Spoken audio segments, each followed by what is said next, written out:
Ladies and gentlemen, we are back. Logos Media's UnSpun episode number 116. I'm here with, of course, my wife, Holly, and Mark Gordon Brown is joining us today. And Mark has been doing research since, I think, the 80s, Mark, on... And Mark, you might want to tip your camera down just a little bit so you're more in the shot. But Mark has been doing research on the rapture and the corruption of Christianity, etc. Basically, it's pseudo-Christianity. So we actually have quite a lot of material and ground to cover today. It's probably going to need to be broken up into two shows. So we're going to just hit the ground running right now. Mark, welcome to the show. Holly, welcome again. Hi, Jan. Hi, Holly. How y'all doing? Doing great. Thanks so much for coming on. So we're just going to start right off. And, you sent us a PowerPoint presentation that we're just going to follow along for bullet points. And then, if we need to share a screen in this or the second episode, we'll do that. Okay, and I will say to everybody that all the pictures that are in the PowerPoint are ones that either I scanned myself from my collection of religious things from my parents. I have a few crates of them from things from stuff going back into the 1920s about Christianity, fundamentalist Christianity and stuff, or things that I have gotten off the internet that are things I've vetted myself or have myself, just I found a better image on the internet. Sure, no problem. We don't need to explain that stuff, but I just showed them on the screen some of the images so that they have an idea of some of what we'll be discussing.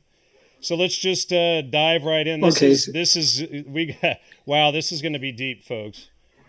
And just really quickly before you start, Mark, Holly and I have been doing a lot of research in Salem, and we've done a number of shows on Salem and what we've found, and regarding Salem, the Puritans or Purim, and the Unitarians and the Quakers after them, and the creation of Protestantism and what that's all about. And it's a constant severing of the Christian church and breaking up and distorting what it is really about. So you picked up on this on your own from a wholly different angle. Yeah, basically it's because my family was very involved in the church growing up, and that was my life, going to church with my family, going and visiting the sick and the elderly, being with people that were bereaved from a death in the family and stuff like that. My parents were those kind of people that were just there for everybody all the time. And so was my grandmother, and they were living like, the real good Christian life of being good people. But then our church sort of started changing along in the early 70s. And it was all because of things like Great Planet Earth and different movies that we're going to be discussing, presenting this rapture doctrine and tribulation antichrist thing, where there was this, let me see, where they started believing that the church and those who believed exactly in one specific little type of Christianity were going to be taken up to heaven, just beamed up there, and then those who were left behind were going to have to stay and face the tribulation period of 7 years, where they would get, if they didn't get their head stamped with a 666, then they would be damned. They would be killed. But if they did that, they'd be damned forever. So we started getting a big influx of people coming into the church that were more just coming there because they were scared and didn't want to get left behind and face the Antichrist or go to hell. I remember as a kid, I went to a private Christian school for 4 years up through second grade, and it was a Seventh-day Adventist school. We weren't Seventh-day Adventists, but it was a private Christian school that was like a block from our house, and it was much better than the public school in the area. So we went there, and I remember being taught all of this stuff in like, first grade, and how only a certain number of people would be saved, and everybody else would be, left alone on the planet. Maybe your parents would go up, and if you were 5, you'd be left alone or whatever. So this was pretty, scary stuff when you're like 6, 7 years old hearing this kind of thing. Exactly. And my first exposure to it when I was 11. It's something we're going to be dealing with later in a certain film that was basically what brought this message to all the churches in the 70s. Because let's face it, people watch films more than they read. And although there was a couple books prior to that were making it sort of popular within the evangelical churches, be it the charismatic movement, until this one film came out, which we'll discuss later, it really wasn't that prevalent. People believed that in the evangelical churches I went to, as a Free Methodist and Nazarene churches, to be specific, the ones I was going to at the time, they believed that Jesus was going to come back, and then he was going to have the dead in Christ rise, and everybody would go up in the air with him and fight Satan at the end of the world and things like that. But they didn't believe in this rapture thing where people were going to be left behind and have to deal with the Antichrist. They just didn't, it just was not there. It was non-existent, except in very fringe parts of the church. Yeah, well, and let me just say to people, yes, we've been discussing over the last few weeks, the channel name has changed. It's now Logos Media.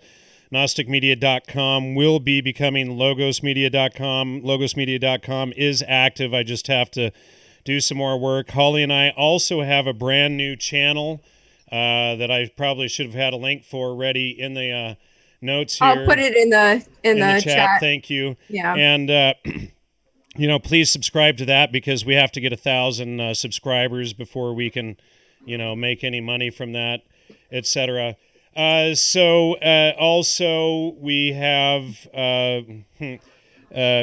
what else was I going to say? Geez. We have a new Patreon account that's linked in the Logos Media channel, or both channels. So, if you want to support that way, you can go to the channel. It should start showing up in other places as well, but this is, of course, listener sponsored, so we appreciate everyone's help and support. Sorry, Mark, for cutting you off on that. I should have said that at the beginning. We just have, I'm like in a rush to make sure we get everything in. So sorry, go ahead. I'm really easygoing, so don't worry. So I wanted to address sort of another subject before we actually get into it more.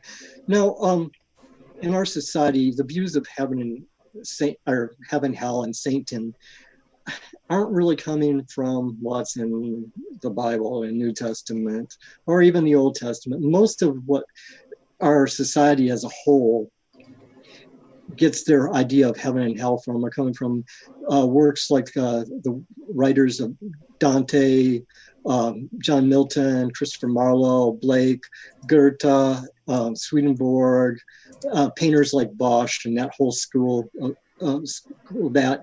So we have to keep that in mind, because there's actually not a lot of references to hell and Satan in that whole spooky sort of way in the Bible. There's just not. It's like, I defy people to find them if they really look at the Bible, and they're just not coming from there. So we have to keep that in mind as we go, because Mark, a lot of these things. Let me one of the things that I usually see out there when people ridicule Christianity, they'll bring up things like the rapture, et cetera, that aren't even in the Bible, and then they'll use that to rail against Christianity. So these things have been. My point is that these things have been, this change and stuff, and this pop culturing thing of making like things like Dante and Milton and Marlowe and Blake and Goethe and all them. They were pop culture of their day.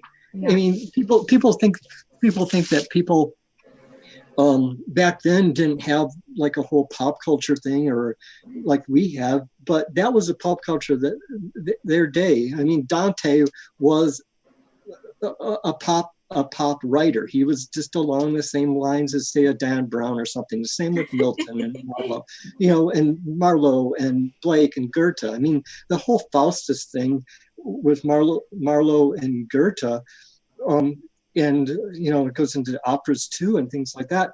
They were pop culture of the time, and maybe the peasants didn't get it, but it's probably not as dire back then as people thought it was for like all the little people and stuff like that. People were reading, people were doing attending plays, people were attending concerts. I mean, even if you look at like shows like now Game of Thrones, they'll show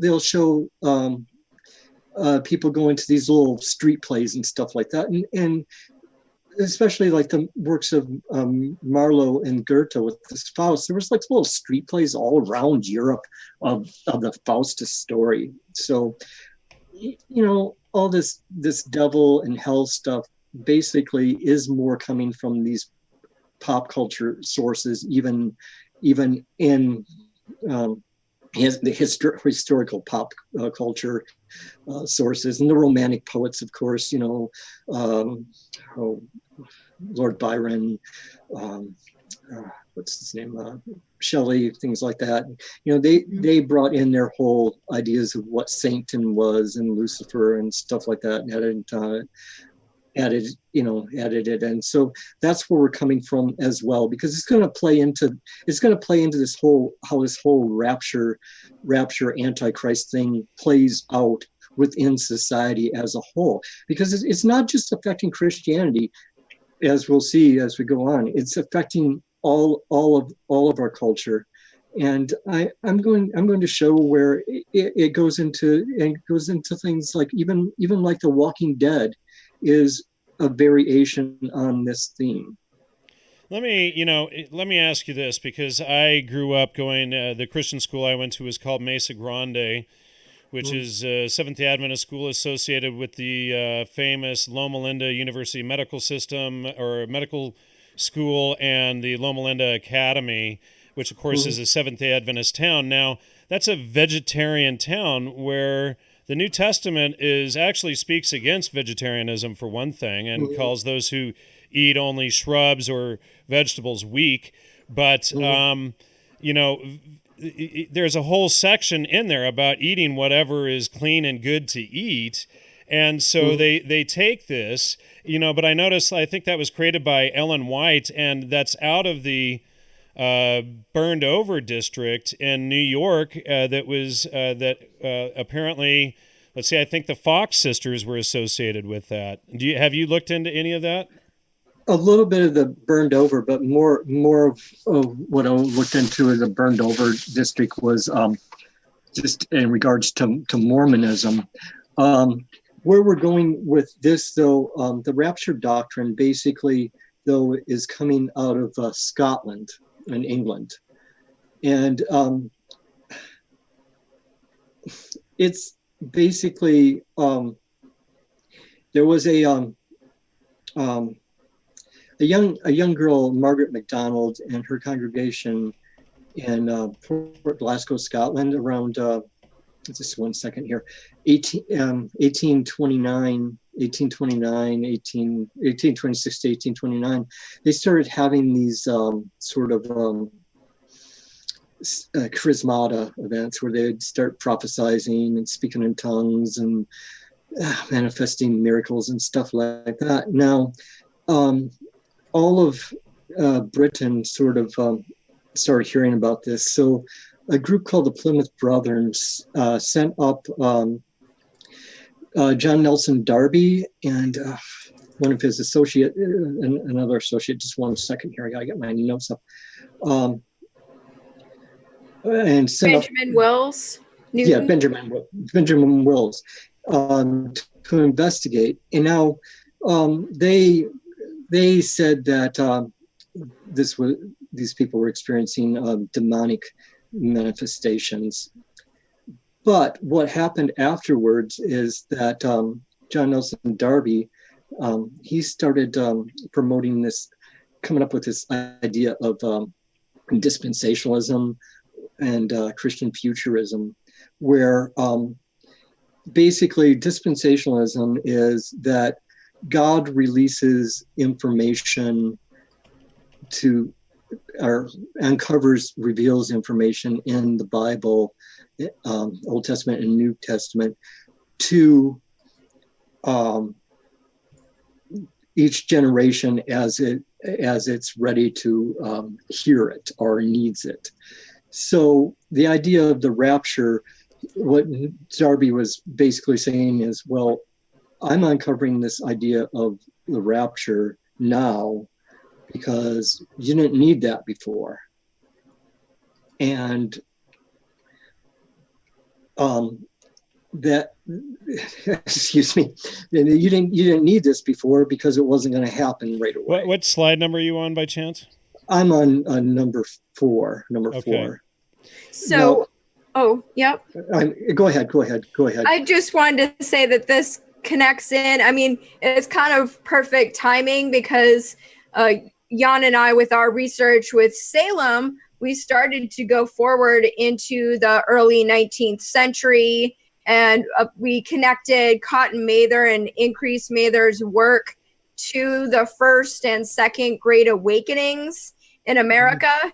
And it started to tie into the evangelical church and the American branches of Christianity. So the work that you're talking about with Darby and this starting up in England was connecting at the same time to the first and second Great Awakenings that we've looked into. Yeah, we've been looking at Protestantism as a whole, and the whole thing to us appears a fraud at this point, and I mean, that's a bold statement to say, but as far as Protestantism, and it's like something under their orthodoxy, whatever Tartary orthodoxy or something to that effect, was there and was broken apart when Tartary collapsed, and then they all swooped in essentially and started breaking it apart as quickly as they could and fracturing it.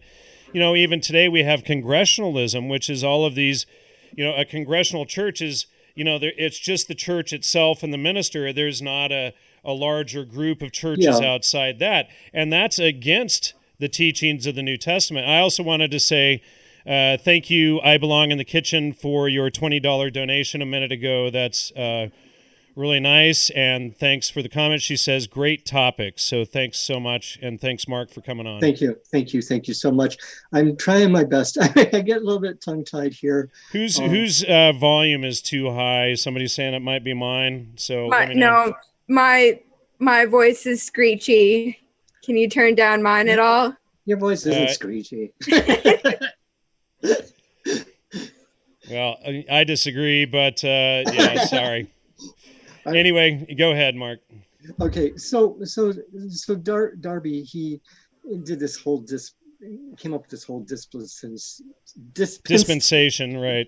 Something, and it's basically this guy's got a hell of an ego.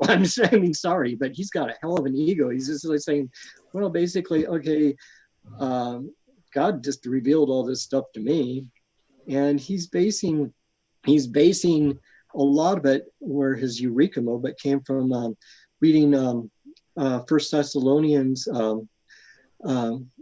chapter 4, verse 17, and all the believers are going to be, we will be caught up in the air with Christ. Now, he's taken this from the Latin Vulgate, and in this passage in Latin is the word rapimir, which we get rapture from. And basically, he's taken this whole rapture thing from that particular line, nothing else. There's nothing else to say. People are going to go floating up in the air at all. And I'm sorry to be so flippant about it, but I mean, this is kind of crazy stuff. I mean, for even the person that believes in Jesus and God and supernatural things, it is kind of crazy that people are just going to start floating up in the air. And I'm sorry, but it scared me as a kid, but now I'm just like, okay, are these people being serious? Or are they doing a joke? Right. Well, people, before they pick a church or get caught up into this stuff, they should really sit down and read the Bible for themselves to understand it before they're told what to think of it, Well, what they need to do is read straight through and not go jumping around like spot reading Darby. And spot reading is probably the single worst thing that you can do. Like, I wrote some books against Christianity in my 30s, and I would jump around and spot read throughout the Bible. When I actually sat down and read it as a book, like books are meant to be read, then it was totally different, and it was like, wow, this actually makes a whole heck of a lot more sense than my ignorant, stuff in my 30s that I wrote that I've spent, so many years now discrediting.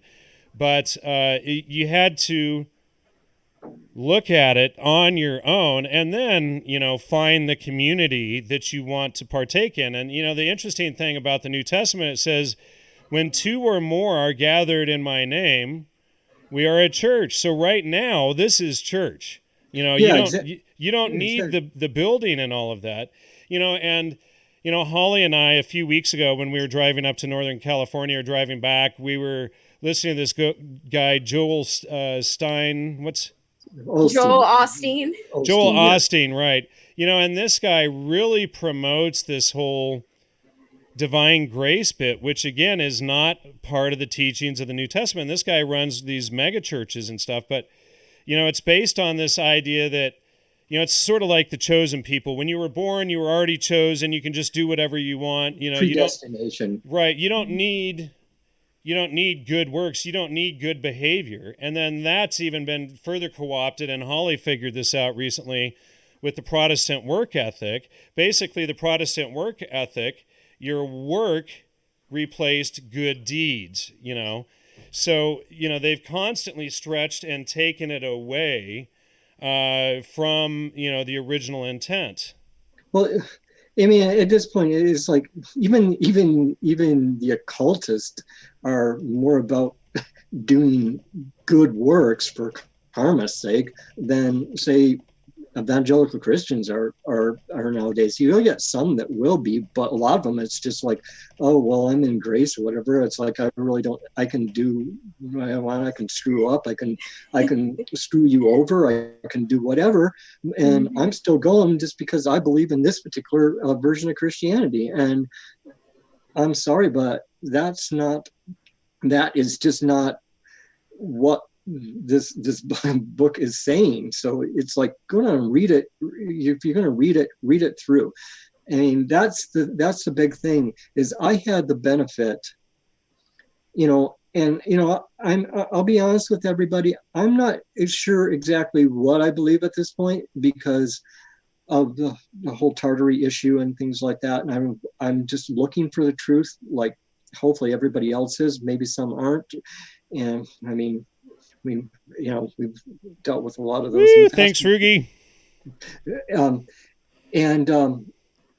I'm just looking for the truth.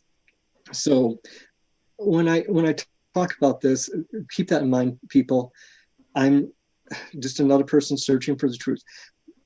Where was I now? Sorry, I lost. Well, I just wanted to say, when Jan and I were listening to Joel Osteen on the radio, Jan was groaning basically, but we listened to him for like a half hour, and he was saying, it doesn't matter. Yeah, I'll leave it at that.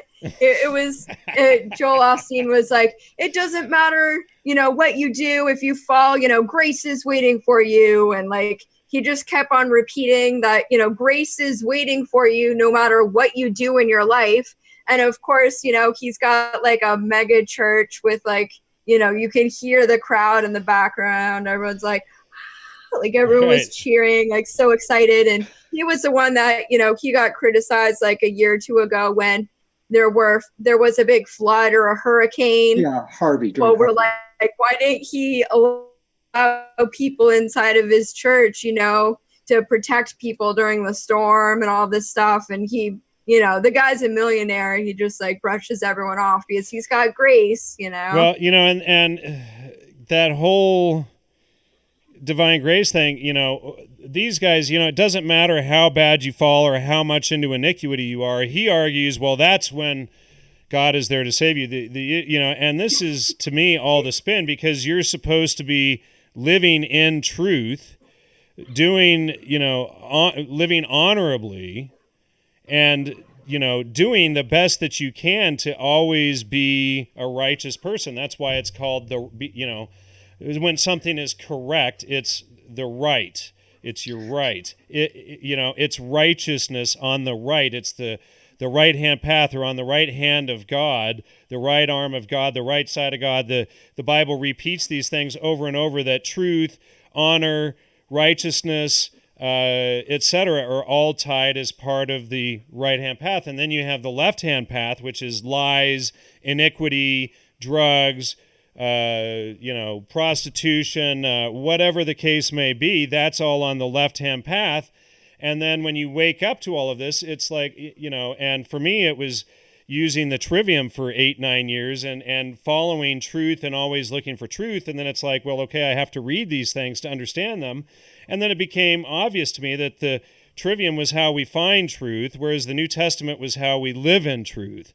And the Old Testament is like, how you're going to fall when you don't live in truth. To me, the Book of Mormon was like, you've fallen, you're a slave now, how the heck are you going to get out? And then the Quran was like, you're a slave now, you're in iniquity. If you don't get out soon, we're going to come and wipe you out, And so I think when we talk about rapture, you're cutting out there, Holly. The Repeat idea that. Repeat that. You cut out. The idea, right? Okay. Anything else you have running, make sure it's out? off. You're cutting out. Yeah, go ahead again. Okay, so just quickly, when we talk about rapture too, like it's twofold, and grace along with predestination. So there are people, when you're told with rapture, there's only a certain number of people that are going to make it, and the rest of us are going to have to stick through the 1,000 years, or they call it, millennialism. Right. Yeah. Now, we have an interesting comment here. It's coming around. It says, I was always taught that the right-hand path is the middle narrow door, the balance. Well, actually, if you read Revelation 3:15-16, he says, I wish thee be hot or cold, or be neither hot. If you're neither hot nor cold, he'll vomit you out or spew you out. And the right-hand path, the straight path, means like it's true as an arrow, it's straight, it's true, it's an honor. It doesn't mean a middle path as in balance between bad and good. You're supposed to be half bad and half good. You're supposed to live a life of truth and honor. That's part of the trick that you're supposed to figure out regarding the middle path. The middle path, it would be like, like we exposed in Kabbalistic inversion. That's the trick to get people. That's the transhumanism and the Satanism and all of that stuff that they're selling today, that tricks people to not follow truth, but to deny truth, to claim there is no truth and no lie, rather than accepting reality is real, therefore truth is real. Everything, reality and logos deals with all that ever was, is, or could be, and logos means the word. And if you break it down further, it means reason, and then reason brings you to logic and to truth. And so it's logos is reason, logic, and truth. That is the right-hand path. The middle path is the corruption. It's the moderate that the Bible is very clear is vomit. That's a lot of that too comes out of, there was a book circulating around in I believe it was 1981. It was some channeled information, and we know about that kind of stuff. It was called the Law of One, and it was supposed to be by this entity named Ra.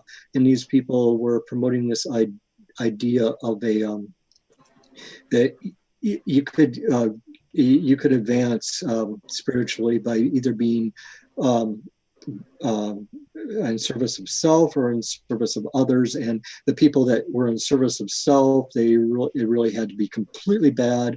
And the people that were in service of others had to be just a little bit bad.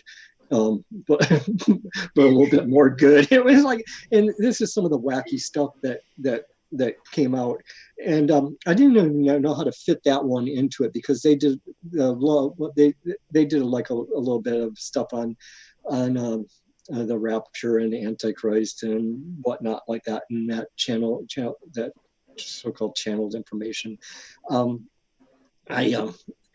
And that was a very influential book on the New Age movement in the early 80s, and something I used to have a copy of, and I threw it away. It was like a long time, like when I moved to Canada. You know, it's like I threw away that book, A Course in Miracles, and years later it's like, oh, that's, you know, CIA Subproject 58 or whatever under William Thetford and these people. It's like, oh, I should have kept a copy of it just for that. But oh yeah, well. It's a philosophy, like a lot of these New Ager books. So you use the fallacy of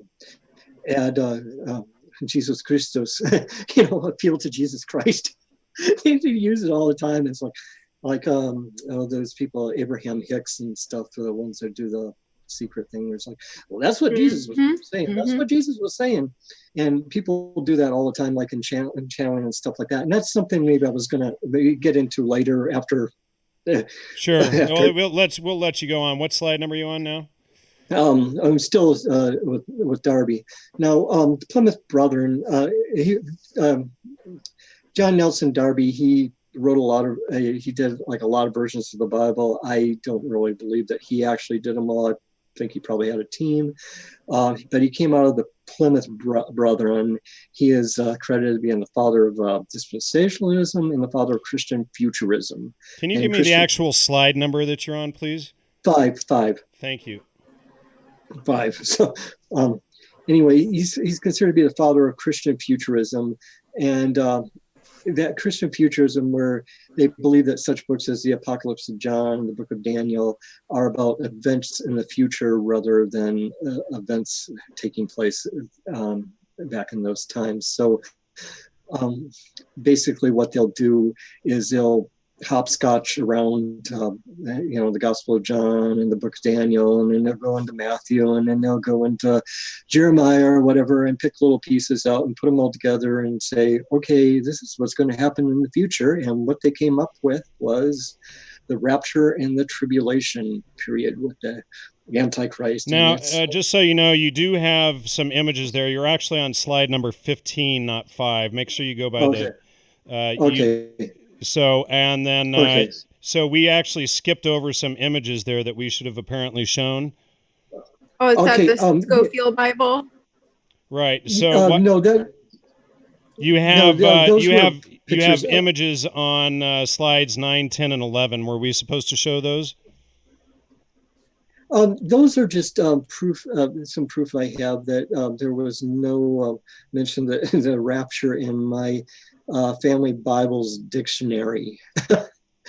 And that was a Bible from 1952 that my parents got upon their wedding. And I just took pictures of the dictionary in the back of it, which had all types of things explaining different things and concepts having to do with Christianity. There's no mention of the rapture in that Bible, and no mention of the tribulation. There is, in the concordance of that Bible, there is a mention of the word tribulation, but it's not in reference to the tribulation that Mr. Darby was trying to sell everybody, and I apparently did end up selling everybody. So that's the best way that I thought that I could show, other than taking out about 300 pamphlets from prior to the 1970s of Christian things that had nothing to do with the rapture at all in it. And like I said, my family was going to a strict evangelical church. It was Free Methodist church, and then we started going to a Nazarene church, and they were just not preaching this whole rapture tribulation thing until the 1970s. Wasn't happening, wasn't there. It wasn't there, not at all.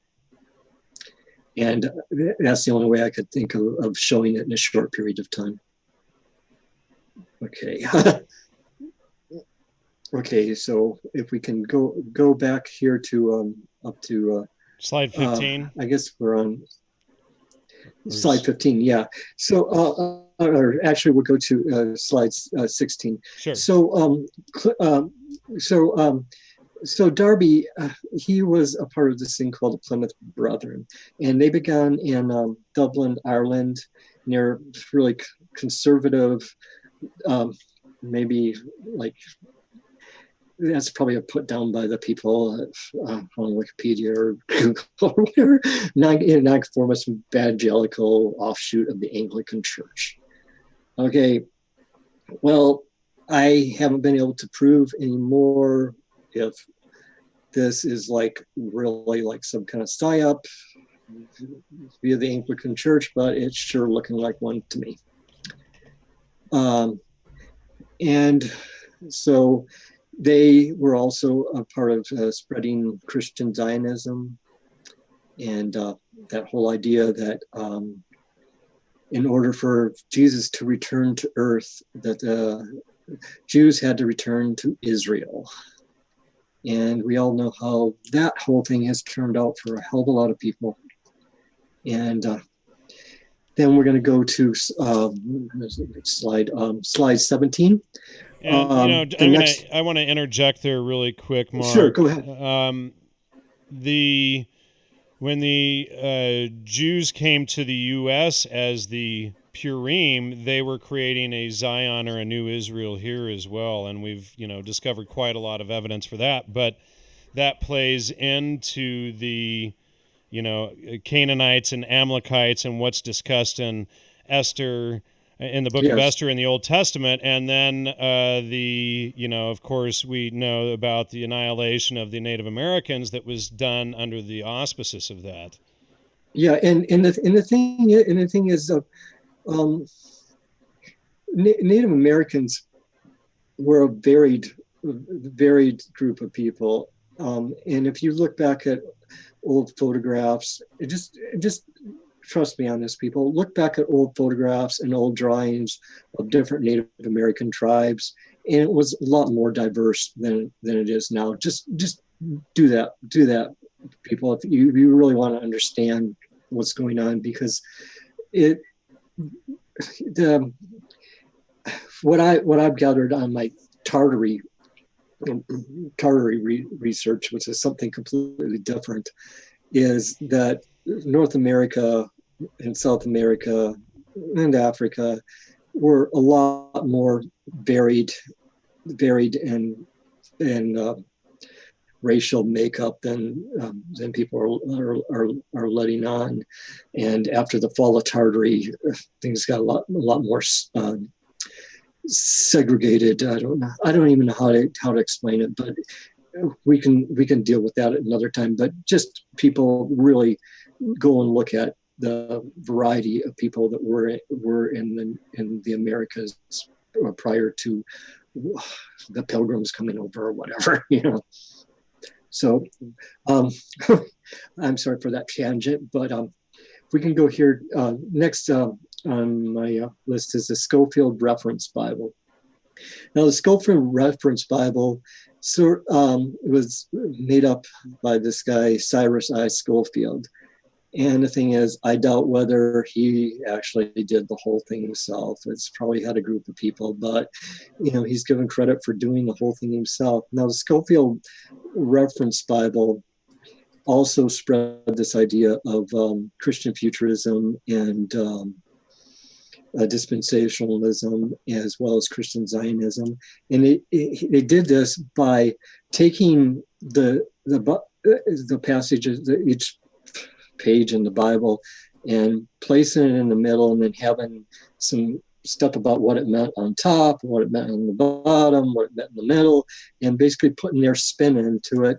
And this is how the idea of the rapture and tribulation period and the Antichrist and Christian Zionism was spread to a lot of fringe churches throughout the late 1800s up until when it really caught on in the 1970s. And he takes a lot of his stuff from Darby and there. And I put a slide up on what is it? Slide 18 is a picture from the Scofield Bible from, and it's the first chapter of John, and which is, they're really trying to, that's where logos comes into, is directly mentioned. Sure, that's John 1-7 brings in logos. And you can see on there that they're really trying to obscure that whole idea and stuff like that. I mean, there's nothing actually about logos in there in what he's saying. And so it's like, if they're really going to have a reference Bible, then go and put the 8 pages of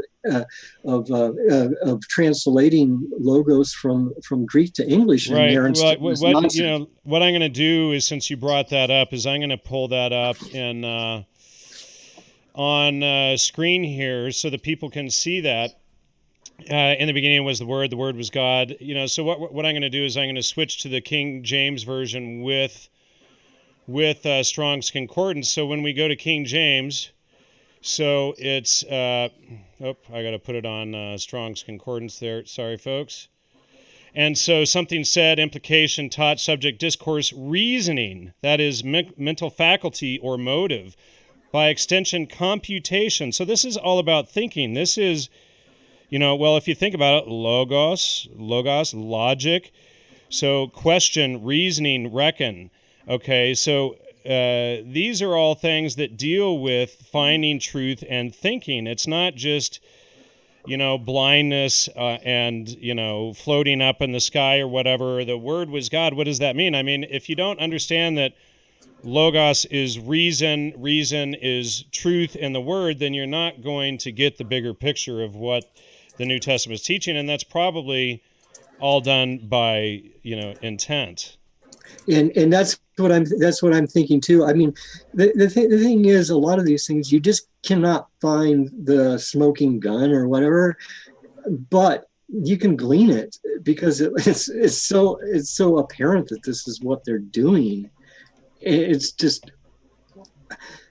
I like feel silly sometimes even like pointing it out. It's like okay, aren't you seeing this, people? Aren't you seeing this? It's just like, this is what I'm seeing. And when you use the trivium and you use the Strong's Concordance when you read the Bible, etc., what it's talking about is clear to me. It was, the New Testament is one of the most logical books that I've read. If you understand the parables, and it's constantly repeating, live in truth, live in honor, be righteous, live in, and it repeats it like several hundred times in 400 pages, and it's like, do you get it yet? Do you get it yet? Do you get it yet? Wait, one more time. Do you get it yet? Oh, hold on.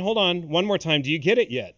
And so It goes, and it goes through, and it's like constantly explaining it to you. And it's, to me, it's unfathomable that people fall for these Protestant spin-offs that sell divine grace and the rapture and all of this stuff, because when you get in it and you look at it and you understand it as truth, logos, reason, etc., then it just makes pure sense. Yeah, and that's the whole thing is, by jumping around in this book, in these books like the Gospel of John, it can be a singular work unto itself. It's there, and you can look at it. You can look at it and you can read it and you can get this message through that book. But when these people jump around and then they draw, okay, well, this means this from this book of Daniel, or this means this from the book of Revelations, or whatever like that, they're like going, they're distorting the things. It's a distortion. You just need to read the book by itself. What if you were to read any of these other books I mentioned earlier, like Paradise Lost, or Dante's Inferno, Divine Comedy, and you were to jump around in those books, you could come up with any number of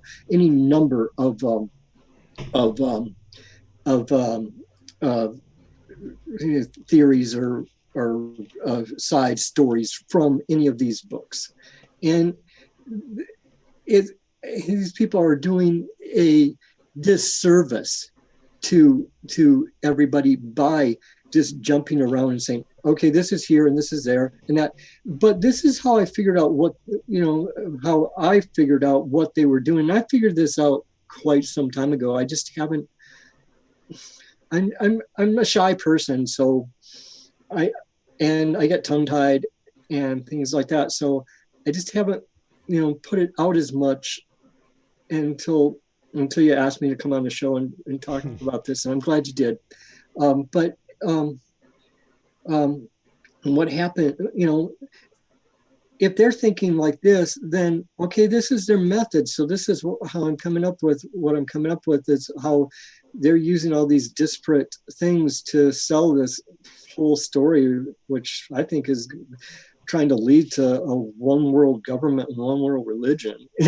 Yeah. Well, and then, exactly true. And then not only that, we constantly see that it's a corruption of truth, honor, logic, these tenets. And so if it's always taking away from that, like this divine grace stuff and all of the antinomianism, which means against the law or against natural law, all of these things take away from what Christianity was. And then everybody points at these straw man arguments and say, your Christianity is nonsense. And none of them pick up the Bible for themselves and sit down and read the thing, and it's like, okay, so it's really key for people to do that on their own and not sit here and listen to what we have to tell you about. I mean, obviously we want you to listen to and support the show, but we're telling you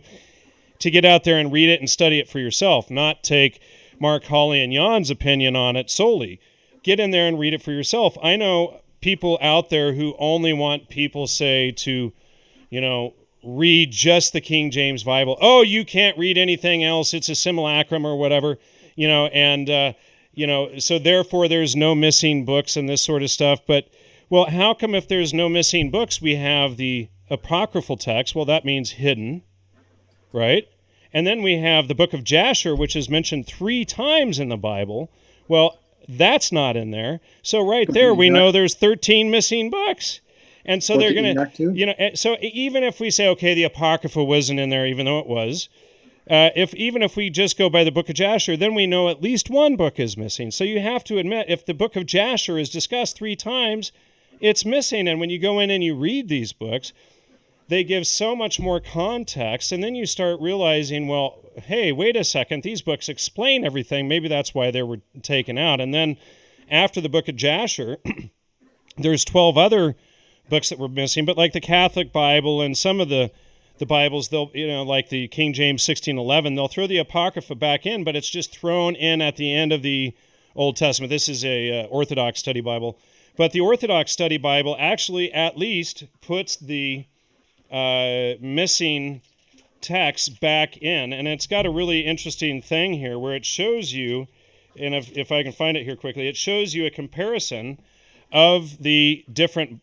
Bibles there, and the Catholic one being in the middle, this one here being Protestant, and then this one near the center of the seam here is the Orthodox. And we can see, each has, as we go into the Orthodox, it has far more material. So, when people are telling us, oh, it's a simulacrum, we shouldn't study any of these other texts, we should, close our eyes to anything they have to say, and we should focus on ignorance and not knowing what we have to say. Well, I have to take issue with that. Anyway, sorry, go ahead. That's a little bit of a segue. Yeah, it's no problem. No problem. Yeah, I also have to point out too that the placement of Daniel in the Orthodox Bible is different than it is in correct. Catholic.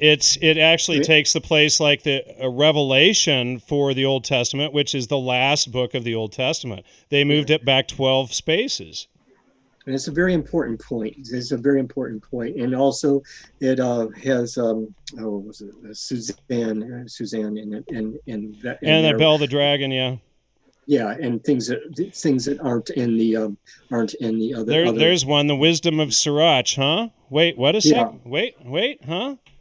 Yeah, wasn't it's not in the Protestant Bibles.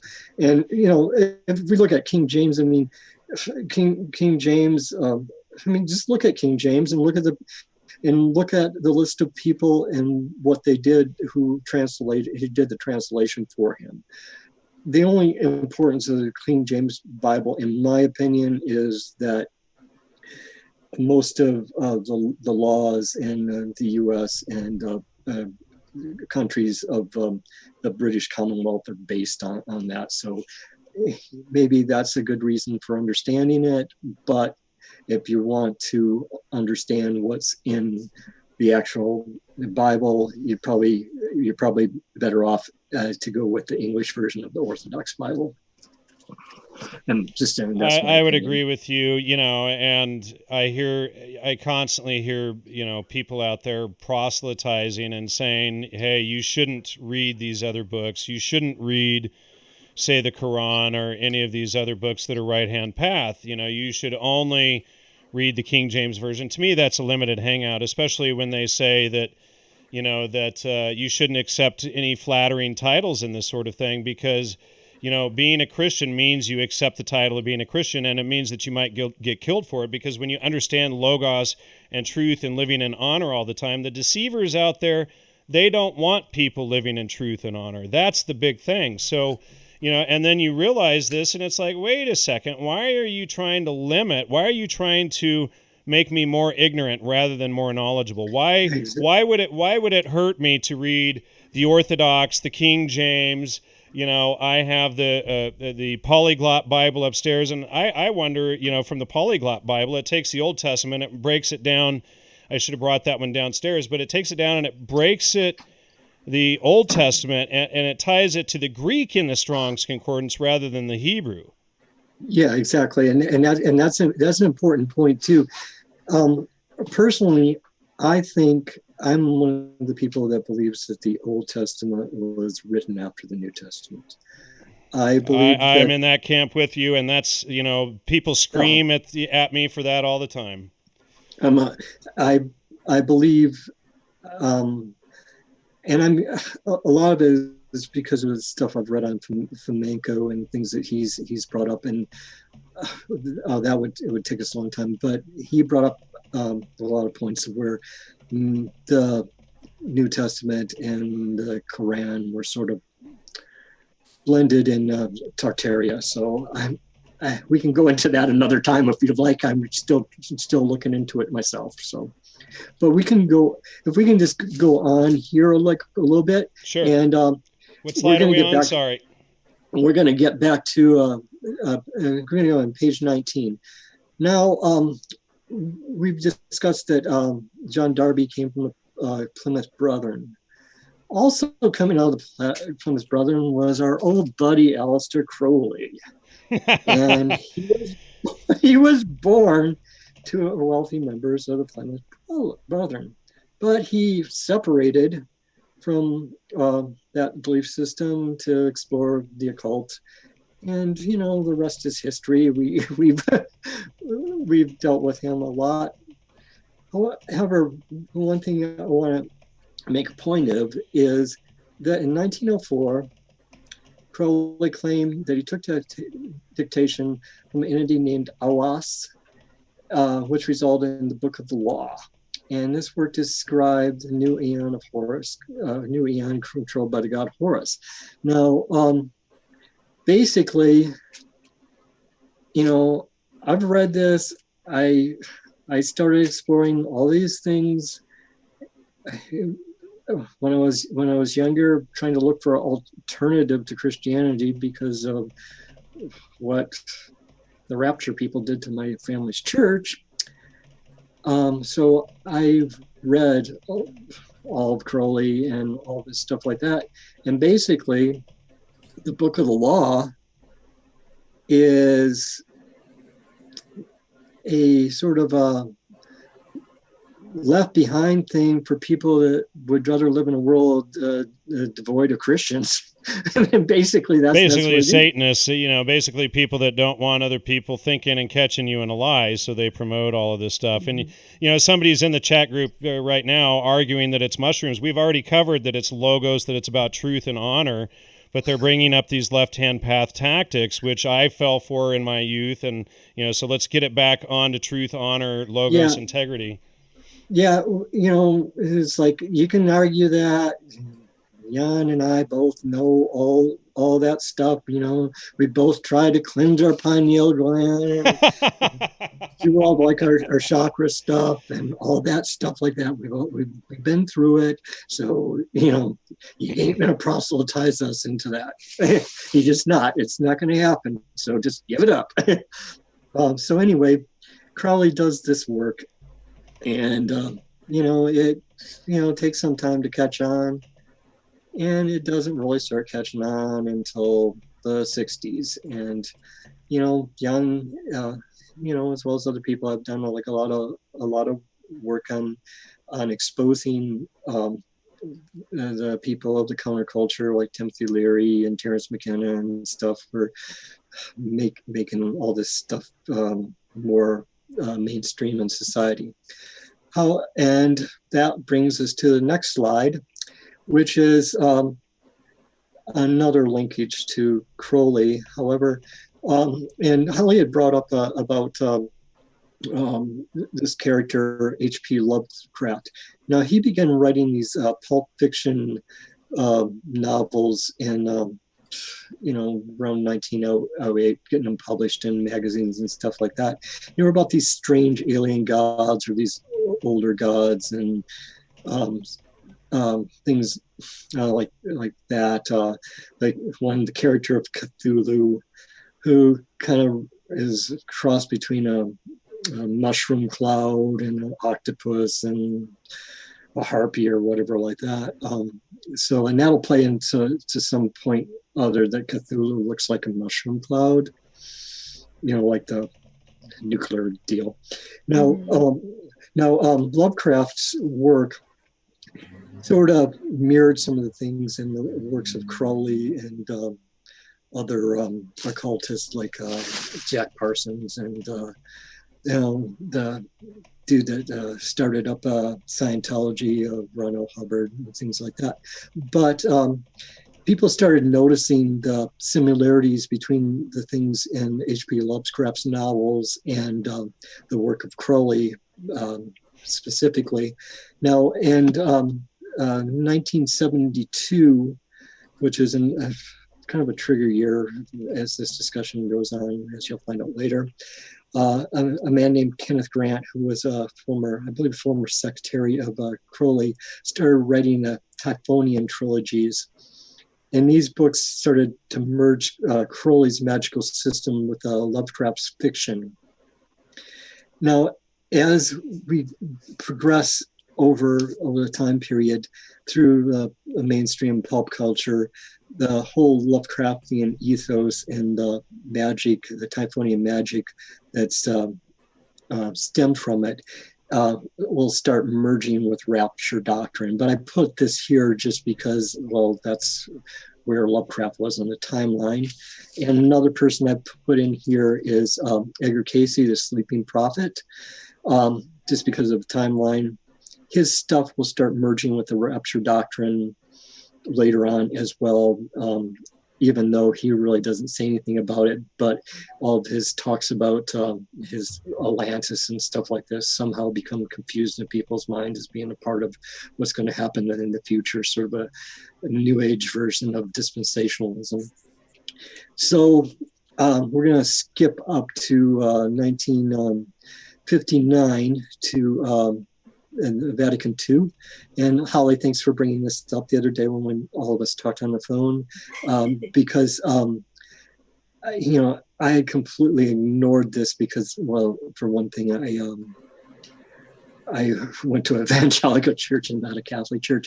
But at that point in Vatican II, one of the changes was more embracing of charismata or spiritual gifts, in which it was saying that it was okay for people in contemporary times to experience like spiritual gifts, maybe like things like having visions, speaking in tongues, laying on of hands, healing, and type of like that. And if they were going to allow it and not necessarily say it was some kind of demonic possession or something like that.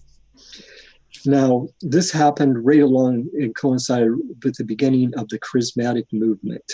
Now, the charismatic movement is supposed to have been started around 1960 in Protestant churches, and it stemming more so out of Pentecostalism and stuff like that, but it is based on the Greek idea of charismata and the spiritual gifts. And it's, like I said, it's and the belief that people in contemporary times are able to display such gifts as speaking in tongues, interpretation of tongues, visionary dreams, laying on of hands for healing, prophecy, different types of miracles and stuff like that.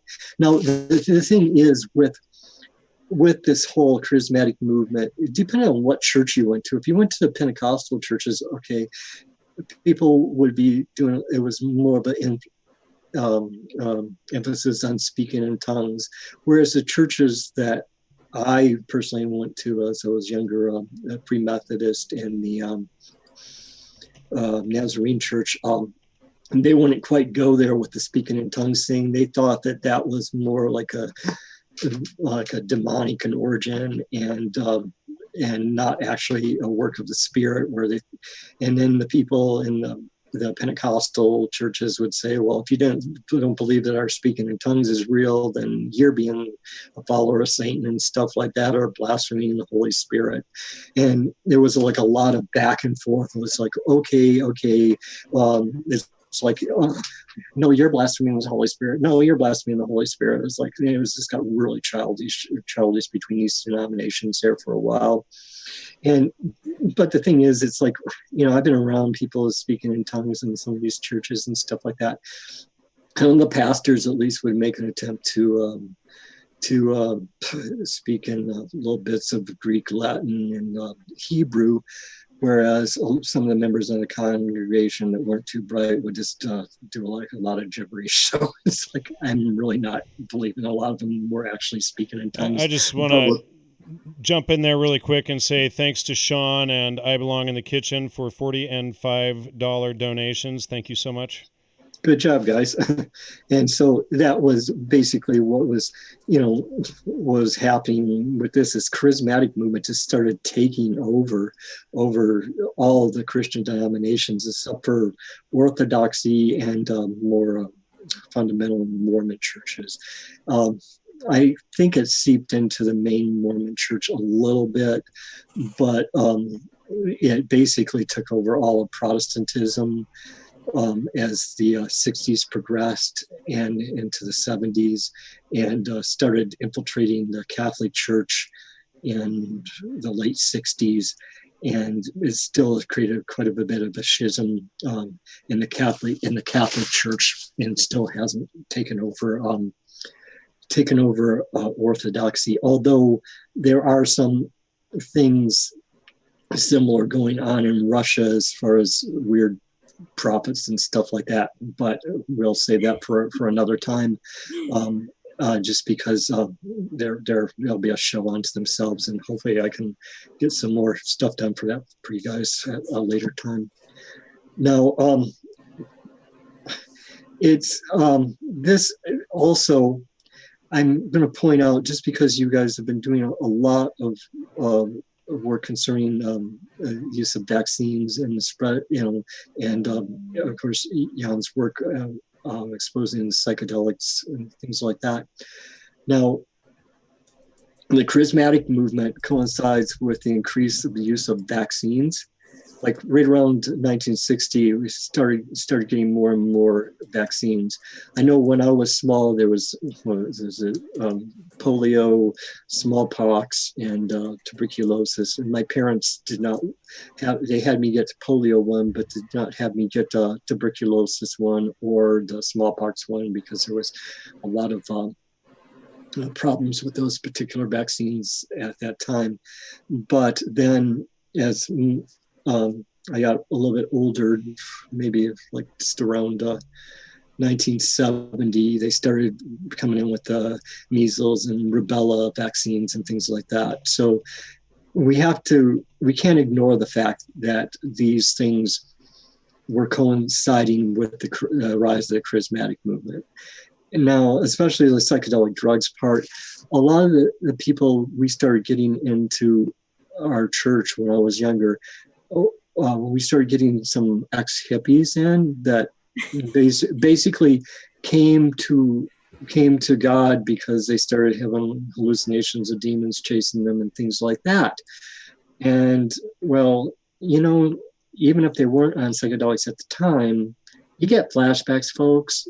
If it's in your system, it happens again. And if you're listening out there, Fred, I love you, brother. And I love you. But seriously, you're a great guy. But the audience is saying you're a bit hard to hear, Mark. If you could speak up. Okay. I just say it's not a personal message, but anyway, love you. But that was one. He had like some very weird experiences, and his conversion actually came, admittedly, via a bad trip on acid. And that's scary, though. Yeah. So, well, I did enough of that crap in my day, and then you wake up and you realize what it's all about, and you start living in truth, and you start seeing all of this stuff and how they're promoting it and how, that's a false spirituality. Rather than living in truth, you're chasing after a drug high and, seeing stuff on these drugs. So then when you, get right with yourself, and to me, there's two separate falls. There's the individual fall, and then there's the society fall. Yes. So, you have your own thing that you go through, but society as a whole falls as well. So the CIA, Aldous Huxley, Brave New World, Tim Leary, Terence McKenna, they're promoting the social fall. And then you have your own trials and tribulations to go through to get to truth on your own as well. Okay, yeah, exactly. So we're just going to go ahead and skip up here to 1970. And in 1970, Mr. Hal Lindsey, along with his friend Carol C. Carlson, released this book called The Late Great Planet Earth. And basically, it was a long diatribe on dispensationalism, Christian futurism, and Christian Zionism. And Christianity changed forever as a result of this book coming out. And he hopscotched all throughout the Bible, putting these things together, blah, blah, blah, blah, blah. Here we go. It's like, okay, now, if you look in Daniel here, and then you look in Revelation here, and then you go to Jeremiah here, and then you go over here and here and here, it tells you that one day all the Christians are going to disappear. And then people are going to say, oh, goody, the Christians are gone. And then the ones that are like, okay, well, I thought I was a Christian, are going to be saying, where did my friends go? Oh, they must have believed her in me. So now I gotta stay here and not get my head stamped with 666 so that I can go to heaven and be with them after Jesus comes and defeats the Antichrist. And so this is what happened. It's like this book comes out, and then it's like he does this with all this, a lot of geopolitical stuff, and he brings in and says, okay, the European Union is the beast in Revelations, and does that based on how many countries were in the European Union at that time, and which has changed.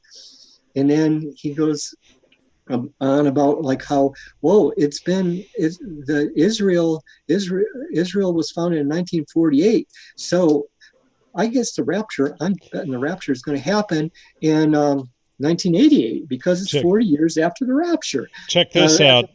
Yeah. The CIA's MK Ultra program was launched on May 13, 1947. I think it was it May 13, 1948 or 1947 that Israel was founded, but they're founded on the same day, and I don't think that's a coincidence.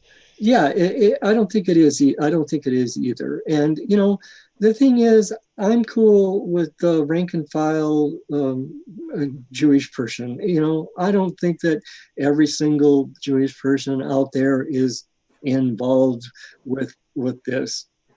With any cabal. Yeah, sure. A lot of it, and we have friends that, have come to us just in the last year saying, hey, wow, we see it now, Yeah. And so it's just like, but I actually think, I personally think that it's a using of this particular people as a hammer. I don't even know how to describe it. We can go into that some other time. But anyway, so this book really flamed fan the flames of Christian Zionism, and people like going, "Oh God, we gotta protect Israel now, and no matter what they do." And it was released along the same, just right after the 6-Day War. So maybe I don't think that's any coincidence either. Well, and then the Dead Sea Scrolls were taken away from King Hussein and John Allegro during the 6-Day War as well. But we're looking more and more that whole thing is probably a fraud or a fake as well. Yeah, I'm thinking too, and I'm thinking actually it's a part of this whole psyop. Right. Well, because when you realize Tartary in the whole picture, and that all of this was contemporary across this massive empire that spanned most of the northern hemisphere, then you see these documents showing up in 1947, right at the that just happened to give the founding of Israel legitimacy, right? Yeah, and so exactly.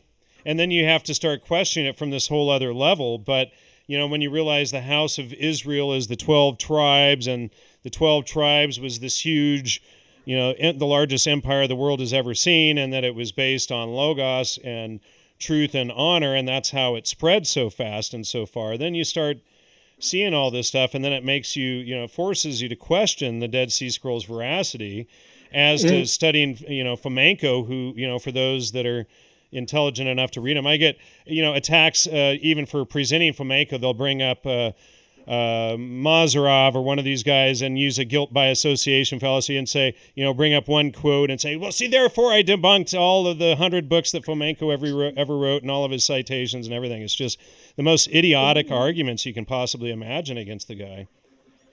Okay, anybody wants to debunk Fomenko? Like, you know what? Go read all his stuff. I have. You read it, come back to me. It'll take you a while. Well, most, I've read, almost 2 of his books, and these are, one of them, Chronology 1 is about 700-800 pages. It's a good thick read. And, you start out, with the, this is BS. And by the time you're like on page 60, it's like, okay. And then you get to 150 and you're like, well, by gosh, I might have to rethink some of my beliefs. And then you get to the end of the book and you're just, his argument is so sound just in book 1, and that's, without going on through the whole chronology series and then the other 30 books that are translated in English and all of this stuff, Yeah, this might be a tangent, but I'm just going to step away from the thing here and get something, and we're just going to sell something like once and for all with people, because I got some physical evidence on my hand, and I'll just show them about Tartary. Okay. Sure. Jan, have you shown the audience all the books, the late great planet Earth, like slide 29, 30, 31? I did show a couple of them. 29 is on screen, and here's the New World Coming. 31, there's a New World Coming, and this is all from Aldous Huxley's Brave New World, the New World. And you'll be watching movies and stuff, and they always have to throw that nonsense in. So, and here we go. Here's Tartaria. It's this is a page from a book from 1601, 1635. Tartaria, going way down into India. Hold it up a little bit more. Up, yeah, there you go. And this 1635, you see Tartaria going all the way down into India. That's most of India. Yeah, most of India. And this is Tartaria, and it's going on to the Americas, 1601. This is a page from book in 1601. Hold it up so we can see it. Yeah. And this is not stuff I got off the internet. It's in my hands right now. So there you go. It's like debunk flamenco all you want. It's like there was actually a place called Tartary. It wasn't just no man's land. It was a real country. And I have more stuff. And a very, very, very large country at that. And it's like, how does every history book that I've ever read up until discovering this stuff just omit Tartary? How do you omit the largest empire on earth that spanned most of the northern hemisphere, including the Americas? How does that happen? And it's like I see this as a part of this discussion because this whole rapture thing and stuff like this is just to keep us away from, like, is another thing that keeps us away from knowing where these things actually came from learning our true heritage, really. Yeah. And here's something I want to point out too. One of the symbols of Tartary was the owl. What have they done with that owl now? They've turned it into this symbol for the Illuminati or whatever like that, or Moloch and what's a Bohemian Grove and stuff like that. But it was the flags of Tartary had griffin and owls on them, and now they've been bastardized by these Illuminati people and stuff like that. Are you guys hearing me okay? Yeah, you could speak up a little bit. Also, to the audience, please support the show. We're going to go on a little bit longer here. He's got, quite a lot more, but we can definitely use all the support from the audience we can get. Thank you, those who have supported already. I Belong in the Kitchen, and Sean, I think, and Rugi were who donated so far. Thanks so much for all that. So we'll go on here, and with the late great planet Earth, guys said he basically is the guy that came up with the rapture doctrine, or promoted the rapture doctrine in the 70s, in the early part of the 70s. Now, at the same time, in the same year, a novel, or two novels were released by a guy named Salem Kurban. And maybe there's a link there to Salem, but we don't know. But it's kind of odd. But these novels were 666 and 1000. Now, 666, the novel 666 dealt with what would happen after the rapture in the seven-year tribulation period under the rule of the Antichrist. Now, the novel 1000 dealt with the events that would happen after Jesus defeats the Antichrist and rules the earth for 1,000 years.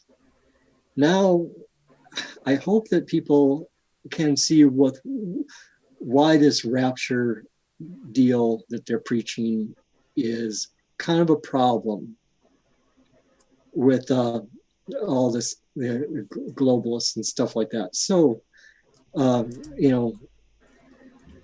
excuse me just a minute. Just trying to compose my thoughts together. So basically, here's something that could be manufactured in some way or another, or people could be led to think that they're under the control of, say, a character like Antichrist, and start like doing microchipping or whatever like that. And then another ruler comes along a little bit later and says, okay, I'm defeating this guy, but actually that person is just one of these globalists saying, okay, we have the world all together under Christ now. Do you see where I'm going with this? Like, this would be a way of putting in basically taking a whole like Orwellian Big Brother society, putting it there for 7 years worldwide, then shoving in the Huxley Brave New World thing as a replacement for the society. And then people would be stuck in this trap thinking that, okay, well, they're living under Christ, but they're actually living under this false fabricated things. So this is my problem with the whole rapture doctrine, is it's got people thinking that, okay, some people are going to go away, and then there's going to be an antichrist that's going to start imprinting people or microchipping them or whatever. Then he's going to be defeated in 7 years, which is relatively a short period of time. And then Jesus is going to take over the world at that time. But I'm thinking, well, if that happens, it's probably going to be a fake Jesus.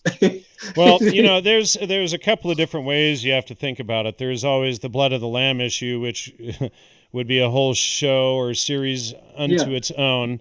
And then, it could also be, logos, people waking up to logos, to truth, to Jesus incarnate, and doing it that way. But I see it from my own personal perspective, it's people waking up to truth and reason again, and waking up and realizing all of this left-hand path BS is all a trick and a scam, and but the thing is enough people right now aren't reading the New Testament for themselves to be able to see all this stuff going on. But what's interesting is, for the last year, I've been noticing quite a number of people suddenly becoming Christians. Yeah, so this is what I've, come to a point with this is. And by the way, sorry, thank you Uncommon for the $5 there. This is, I'm thinking is like, we definitely have to change things, but as we've seen in the past, these people who are controlling the world are kind of smarter than the rest of us, and people just aren't waking up. I'm not really smarter. Here's the thing: they're not really smarter, and that's what they want you to believe. That's what Jordan Peterson and these people all sell off of them faking their Harvard entrance exams and this kind of stuff. But exactly. they're good at sophistry. They're good at lying. It's like, okay, they're the kids that run around the beach and kick over the sandcastles, and they think they're talented.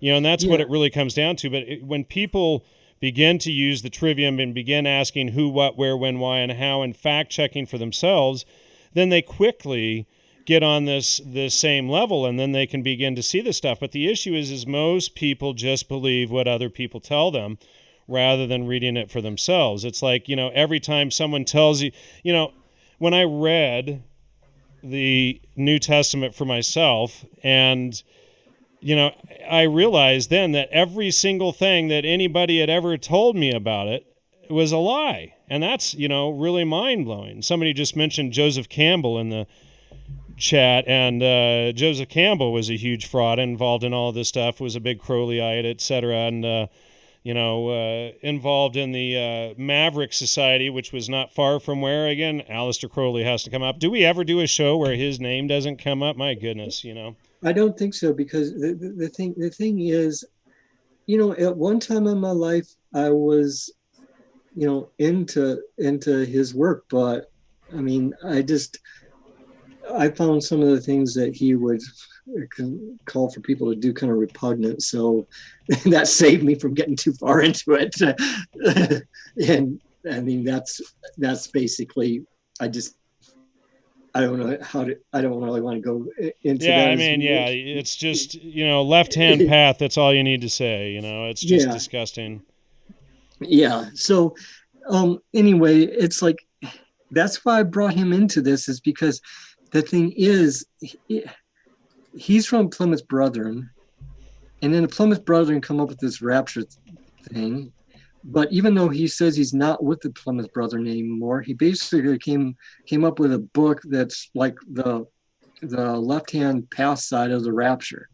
It's like all I can, that's all I can say about it. Mm-hmm. Yeah. So just to think about that, when I had been raised going to Catholic church, so I didn't really hear about the rapture much. I'd hear a little bit about Revelation here and there, but I had friends who were, Jehovah's Witness or other sort of more recent Protestant branches or evangelical, and they would talk about the rapture quite a bit, and it was only a certain number of people, and they were already chosen. So what is everyone else supposed to do? And I think at that point, talking about Crowley and other people, it's like, okay, we'll just do whatever because the people have already been chosen. So there's nothing you can do about it. You can't clean up your act. You can't, it's either God chooses you or he doesn't. So that's where I think people get that idea that they don't need to take responsibility for themselves. It creates a sense of hopelessness in people. So then, of course, they're going to switch to living in drugs, living in promiscuity, living in hate, anger, killing, thievery, whatnot. But we can skip over here to the pivotal thing. Although these two books came out, let's face it, a lot of people don't read. A lot of Christians don't read. They'll go to church. If you want to hide something, you put it in a book, right? Yeah, exactly. but if you want something to be seen by people, you put it in a movie. Because everybody. Well, no, now it's a 1.5 minute YouTube video clip because that's the attention span now. It's like a goldfish, Yeah, and that comes to a point I'm going to bring up later with the names of these apocalypse movies, how they sort of degraded over the years. Now, in 1972, we have independently produced is in question marks, A Thief in the Night. And this was a rapture film, and it was distributed to churches. And you notice the name A Thief in the Night. It's coming from the Bible. It's like, the Son of Man will come like a thief in the night. And it's got a little bit more mental facilitation behind it than later rapture movies that we'll see later. In the title of it. Now, this movie was distributed to churches, and it came to not my specific church, but a sister church of the one I was going to at the time. And basically, this movie was about a 20-something. Can you let me know which slide you're on so I can show? Okay. Let me see. I found it. It's 38, it looks like. Yeah, 38. That'll be a picture of the... Sure, thanks. That's what I wanted to show for the audience there. So this, in A Thief in the Night, this girl who considered herself a Christian, her name is Patty in the film, she goes to a church and she reads the Bible and goes to a church. She considers herself a Christian, but she just hasn't quite accepted it in a hardcore way. And her pastor, I guess, hasn't either. So in this movie, she wakes up in the morning and hears that all these people start disappearing. And then she can't find her husband, and she can't find her mom, and she can't find her sister, and they've all been raptured away. The only one that she knows that hasn't been raptured away is her pastor. So both of them are like, well, crap, we didn't get raptured away, so we gotta sit here and wait and not get our head stamped because we don't want to go to hell. So basically the rest of the movie is about her having flashbacks to stuff about her husband getting bit by a cobra, which is kind of weird, but that's in there. And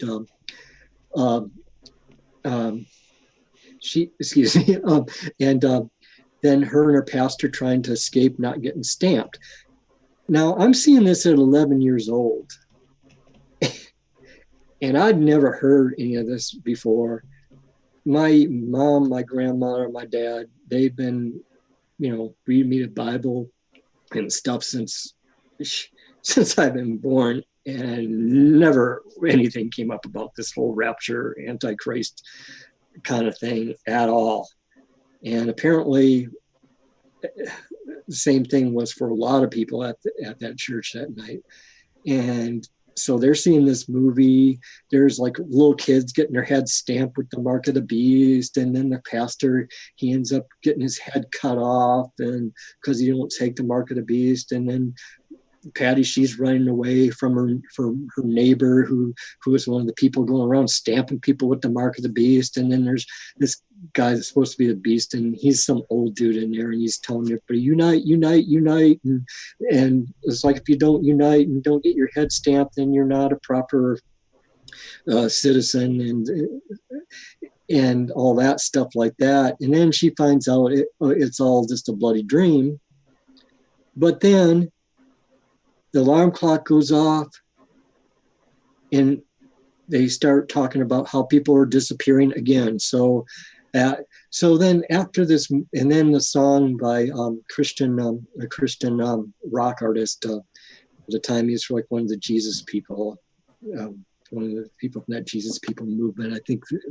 I think you've talked about them before, exposed them before.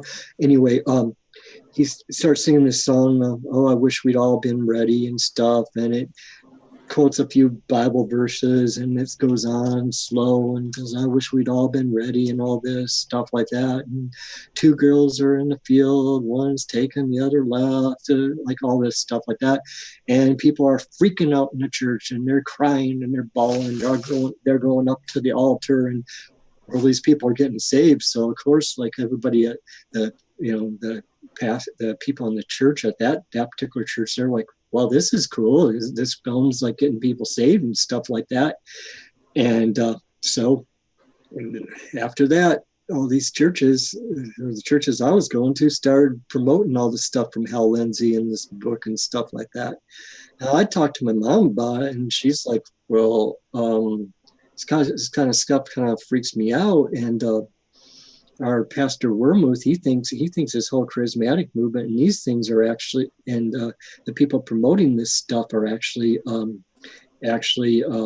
part of the Antichrist or whatever like that. So this pastor, he completely left that church because everybody got into promoting this sort of Christian Zionism and charismatic movement. And yeah, well, isn't Christian Zionism a whole subject unto its own? Yeah.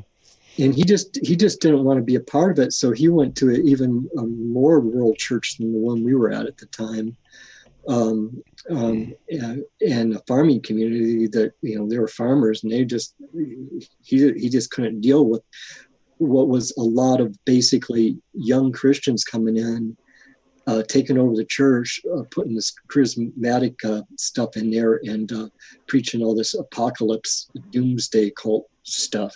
And basically what was happening with these people is they were just being scared and being selfish that they would go to hell or have to endure these tortures of the Antichrist. So they were accepting Jesus based on a fear that they were going to be tortured by the Antichrist. Rather than accepting logos and truth and living in honor and truth and reason, they fall prey to this fear promotion, which is again a pseudo-Christianity. It's like you said a minute ago, it's basically this Antichrist movement. So I wanted to say thanks to Innovative Solutions for donating $20 just now, and thanks to Kate for sending $9.99. We really appreciate it.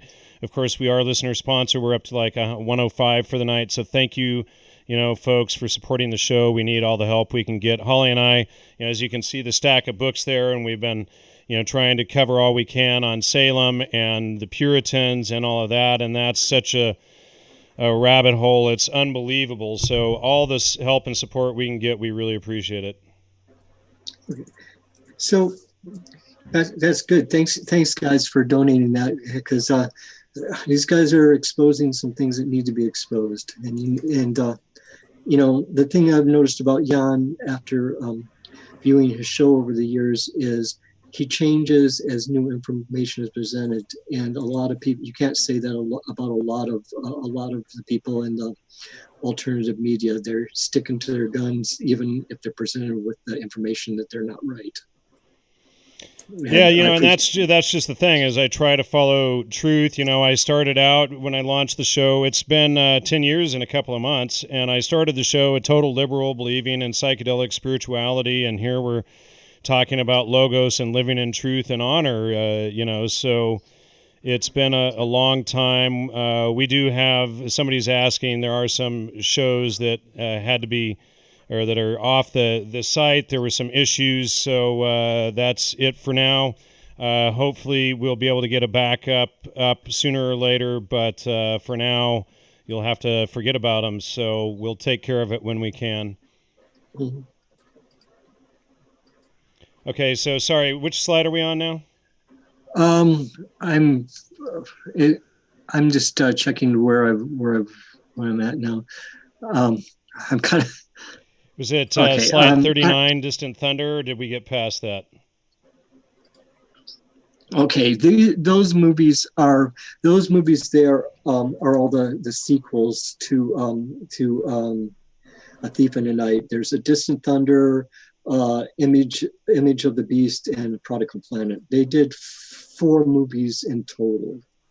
Now, they're all, the first 2 deal with this girl Patty. The second one, The Distant Thunder, is her and 2 other girls are hiding out from trying not to get involved with the beast, and they're hiding out, and then they go to a concentration camp and whatnot like that. The next film is another variation on that, but without the character of Patty in it. And the last one is having to do with battle in Armageddon or Megiddo and over in the Middle East. So those films, they're Christian kitsch films, or Christian. Can you pull those up, Jan? Just show them. I just showed them a minute ago. I'll show them again here. So, I mean, people are watching them for comedy now, and although churches still trundle them out to try to get people to say, but they're so predictably 70s apocalyptic. People say you can find them on YouTube even. Yes, you can find them on YouTube. They're there. And common conspiracies, they're probably really, really bad. Yeah, probably so. I Belong in the Kitchen says, I love Jan's attitude when his wife is on with him. He's much happier and more pleasant. It's a great combo. Thanks for that. That's really nice. Yeah, congrats on your marriage, guys. It's a good thing to have a partner with you. It really is. Especially to talk about weird stuff like this. Yeah, but, because she's the only person that even understands me until we unravel it all and then try to explain it to the public. So, it's nice that she actually understands the crazy paths I go down. Most people think we're crazy. So hopefully we can just stay on a little bit longer so that I can just deal with the 70s, the rest of the 70s and into the 80s, and then we can maybe cut it there. Cool. Sure. So the next thing I'm going to talk about is chick tracts. Chick tracts, and they sort of gained another kitsch collector's fame right now. There's these little tracts, and they're conservative Christian point of view, evangelical. There's a lot of anti-Catholic, anti-Mormon things in chick tracts. But there's also like a lot of anti-New Age thing in chick tracts too. But they also they're like little comic books, and they're kind of hilarious. But they have ones like The Last Generation and The Mark of the Beast and things like that. Now, The Last Generation is going how like the Antichrist and stuff like that is going to preach the whole New Age movement to the youth in schools, and it's a thing of like pitting the youth against the old people, and they'll have like all these little comic books, and there's here we go. on slide 43. If I turn in a sicko, will I get a reward? Yes, a big reward. Just give me your teachers' names, and we will treat their illness and stuff like that.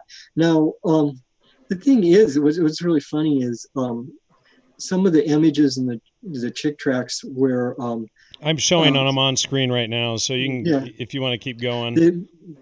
Where they have like people, these little kids turning in their parents, sort of remind me of some of the scenes in a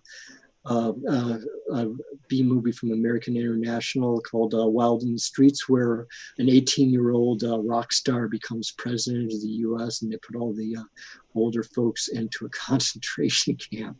Whoa. So, and that's called Wild in the Streets. It starred Millie Perkins, and was written by Robert Tom, who she had a daughter, they had a daughter together, Lily Perkins. Hi, Lily. Anyway, and it kind of fits in. It kind of fits in with everything that was going on in the 60s, and I sort of put it in the category of these apocalyptic films that are leading up to this whole rapture idea. But anyways, the chick tracts had these, and then you can see all the little weird pictures on. You have the beast one, and you notice the little child there who's barely old enough to even know what's going on. It's got its head stamped, so I guess that little kid's going to hell. That's the kind of stuff that like would really get to me as a child, because it's like I'm like going, okay, even at 11 years old and 12 years old, I'm getting that, okay, that's a little 5-year-old. How are they going to even know whether or not to accept Jesus at that point? Correct. So, I mean, they're preaching this, and then you go over to this last slide here where they got this little hippie Beverly Hillbillies truck with a guillotine on the back, and they're going around chopping people's heads off because they don't have the mark of the beast. And at this point, seriously, that's terrible. Yeah, I mean, and these are real comic books. It was like my aunt was like really big one for passing these out. Now, yeah, and the thing is, my aunt, she grew up with my mom, but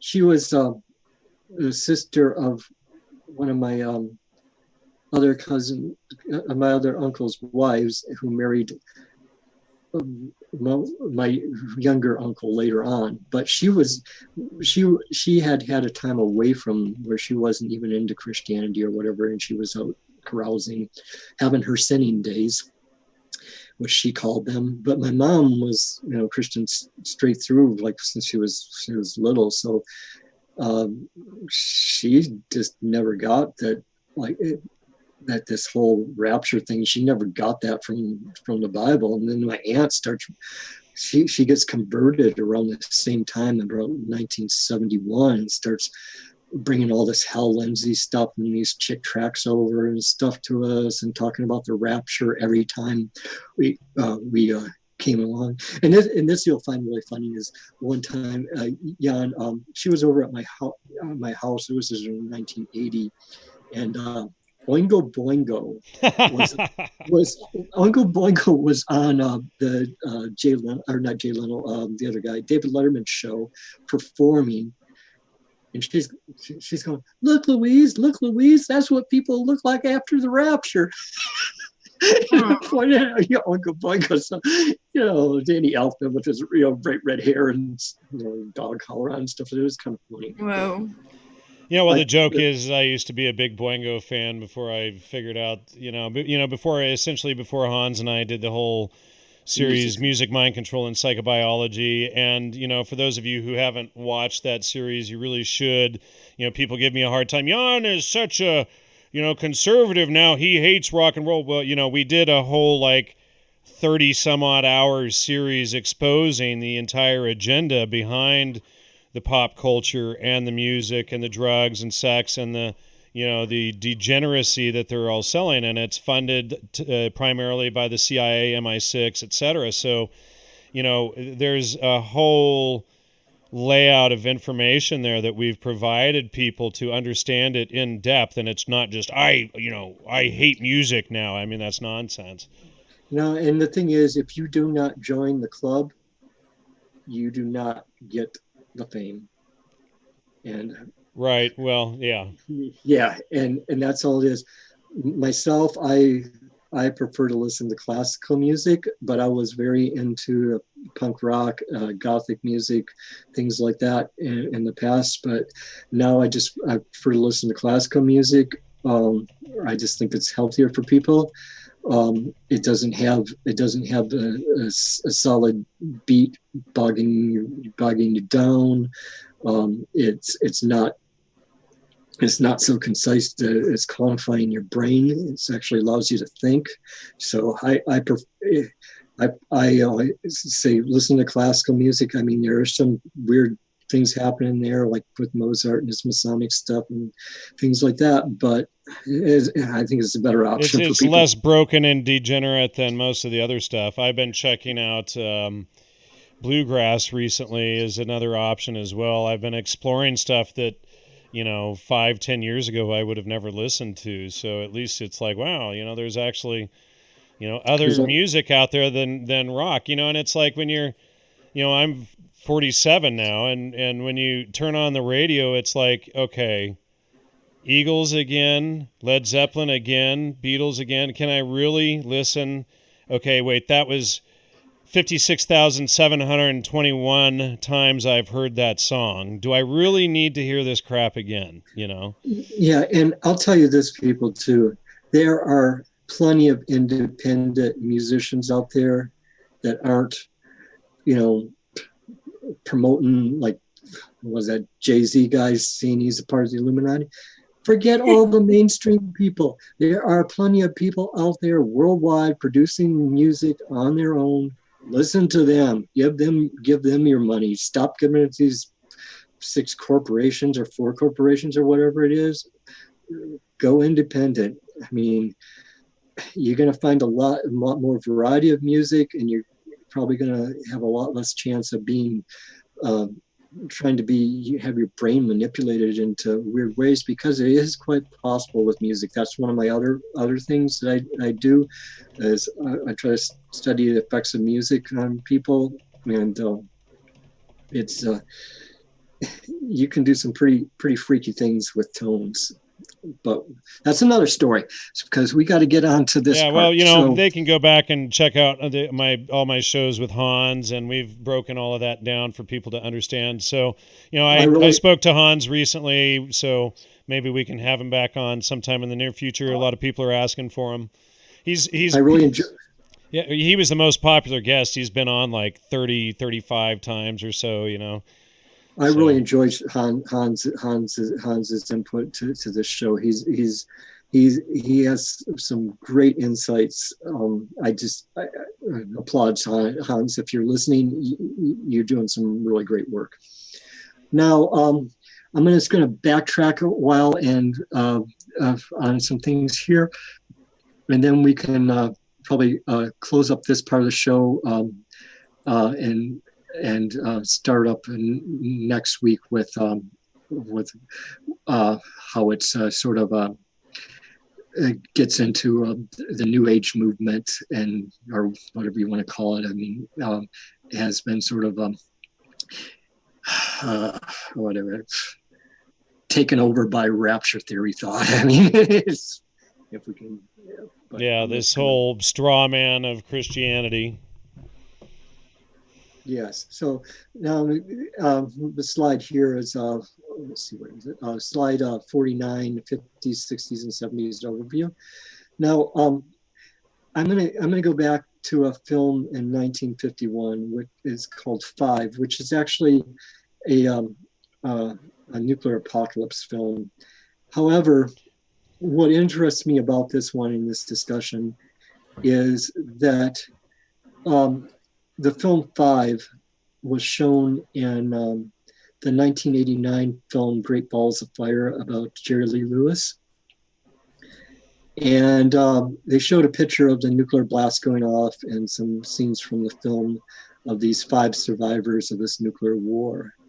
Now, when this film was shown on the television set, when Jerry Lee Lewis and his cousin Myra were watching this show, Jerry Lee's going, "Well, that there's the apocalypse in your Bible."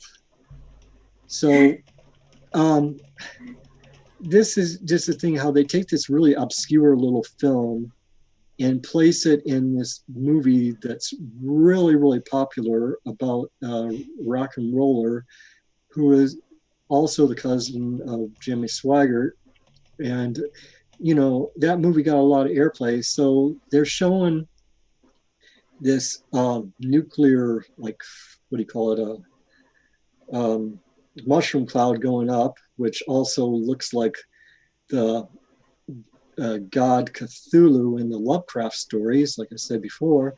And you got Jerry Lee Lewis going, "That's the apocalypse in your Bible." And so that's in 1951. Now in 19... Can I interrupt you for a second, Mark? I just wanted to be, make a point here that I think is important for people to understand. That there isn't this rapture and this stuff mentioned in the Bible, and that this is all a straw man of Christianity and all, doesn't mean that there isn't a rampant promotion of Satanism and an attempt to create the fall through the counterculture and drugs and New Age movements and the media and the music, pop culture et al.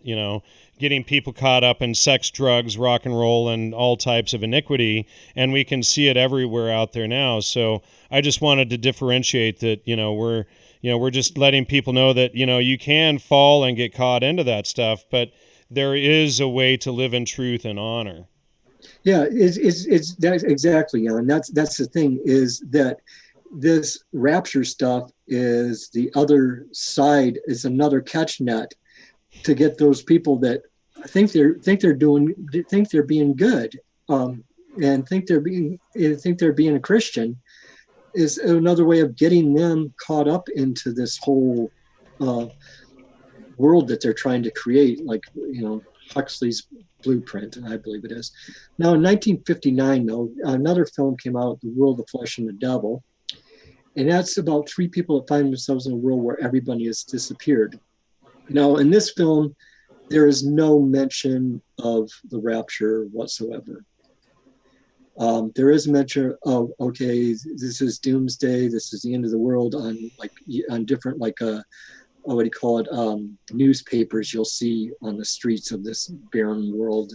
And they filmed it early on Sunday morning in New York or something like that. It was a really creepy film. But even at that time, when that movie was played on TV, nobody in our family or our church mentioned that this movie had anything to do with anything called a rapture. So again, the rapture was just a fringe thing at that time in 1959, and when it was aired, and I think it was 1966 on television for the first time. Now, that brings us to 1968. The movie Rosemary's Baby came out, and that's about where they're trying to create the Antichrist, or have Rosemary be impregnated by the devil, so she would be bring the Antichrist in the world and could take over the world. Also in 1968, the movie that I referenced earlier called Wild in the Streets came out, about the youth taking over and putting all the old people in concentration camps, which was really a freaky movie for older people at that time. I mean, it's like, my dad personally thought that young people should, if they were fighting for the country, they should be allowed to vote. But it was the church you're going to, they thought it was the end of the world, that 18-year-olds were allowed to vote. That question's already been debated and settled, but it was a big thing, so that's why I've included Wild in the Streets in this one. Mark, let me just hold you right there. I just want to say thanks to 4 people who just donated. Okay, I Belong cool. in the Kitchen gave another $5. Dan Simmons, $4.99. Thank you. Kate, $4.99. Polygonal Construction, $5. Thanks all of you so much for your support. We really appreciate it. Anybody else who wants to throw up a super chat or donate on the website or the new Patreon account, thank you so much. Okay, so that brings us to 1968 and Night of the Living Dead. Okay, Night of the Living Dead, it was constantly mentioned throughout the film on the little newscasts that were going on here and there about some think it might be a biblical apocalypse or whatever like that, but the rapture was never mentioned. Had George Romero even heard about the rapture thing, and that would have been in that movie. It would have been. I mean, come on. Then 1972, we're back to Thief in the Night. Excuse me. Got ahead of myself there. 1970, the Manson family goes on trial with the Tate LaBianca movies, and the Book of Revelations was referenced over and over and over again in the media because of everything was going on in the trial where supposedly, Manson thought the Beatles' Revolution number 9 meant Revelations number 9, and they were trying to start this race war and stuff like that. Nobody was talking about the rapture. And I know I was a little kid, but I was a tuned in little kid, and I talked with my parents about this stuff, and I knew what was going on, but people were not talking about anything to do with the rapture at that time. During that, they were just talking about how Charles Manson was a flipping hippie weirdo, and how he was using the Bible inappropriately. Then also at that time, we had the Six Day War over in Israel. We've explored that already. In 1970s, the Late Great Planet Earth came out, and then the novels 666 and 1000 by Salem Gibran. 1972, A Thief in the Night was released, and that sort of started all the fundamentalist churches and the evangelical churches on this whole rapture craze. But that was quickly replaced in 1973 when The Exorcist came out, where everybody got into this whole demonology thing, and all of a sudden everybody was thinking people were possessed or by demons or whatever like that. And it didn't help matters that LSD was very widespread at that time, even in the 70s. And a lot of people were freaking out on LSD, and people were thinking, and other, PCP, other drugs like that, and people were thinking they were possessed.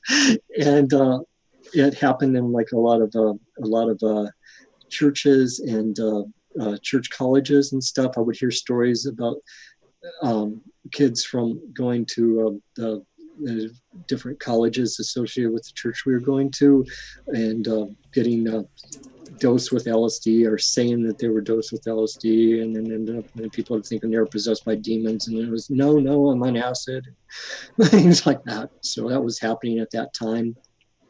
Now in 1973, also, it was kind of weird because there was also a sort of a nod to the Rapture movie on ABC's Movie of the Week, which the ABC's Movie of the Week were a really big deal. And that time, everybody seemed to watch ABC Movie of the Week. It was like Dancing with the Stars is now, or something like that. And they had one of their movies in 1973 was Where Have All the People Gone? Now, this could be argued as a take on the Rapture doctrine, because it basically had people, there was a sun flare, and then all these people were sort of disappeared, and their clothes were just lying there, but there was sort of like this salty substance where their bodies were. And Peter Graves, the guy that played Phelps on the original Mission Impossible, him and his character and his children were trying to get back to his wife and their mother, because they were out camping somewhere in the Sierra Nevadas or Big Bear or something like that. And they were just having a hell of a time going what was probably 150-mile journey. And it took them days to get there. And they kept on going to all these places where they would find these clothes of people laying there with this salty substance and things like that. You can also see that on YouTube. So I'm thinking that sort of was a mainstream sort of like just putting it there. Okay, this is not quite a rapture movie, but it's going to put in your head that idea that, maybe one day you'll be there and people will be gone and there'll be nothing but their clothes left. Now, after that, 1975, we come to 1975, and that's when the first Omen movie was released. Mm-hmm. Now, this fits more in with with the Catholic doctrine or stuff like that. But it also sort of got caught up in this whole snowball of the rapture doctrine throughout the years after it was released. And as a whole, the 1970s were really filled with all these apocalyptic films and films about demons and stuff like that. And it all sort of started merging with the whole rapture doctrine, charismatic movement, and things like that. And as we'll see in the next show, it also started merging the whole rapture thing and demonology and the apocalypse things started taking over what would be termed a New Age movement in the 1980s. And now in 1981, there was a film called, and so I'm keeping this in with the 70s, but I'm going to end it with this little comparison here. In 1981, there was a film released called Years of the Beast. And now in 1983, there was a film, a TV film called The Day After. I was in like third or fourth grade, maybe fifth when that film came out, and that scared the crap out of everybody. Yeah, so it was a pretty big deal. That film was a pretty big deal. But the thing is that I noticed from this Christian film, The Years of the Beast, and The Day After, they have two characters that are very similar, played by two actors that are very similar in appearance.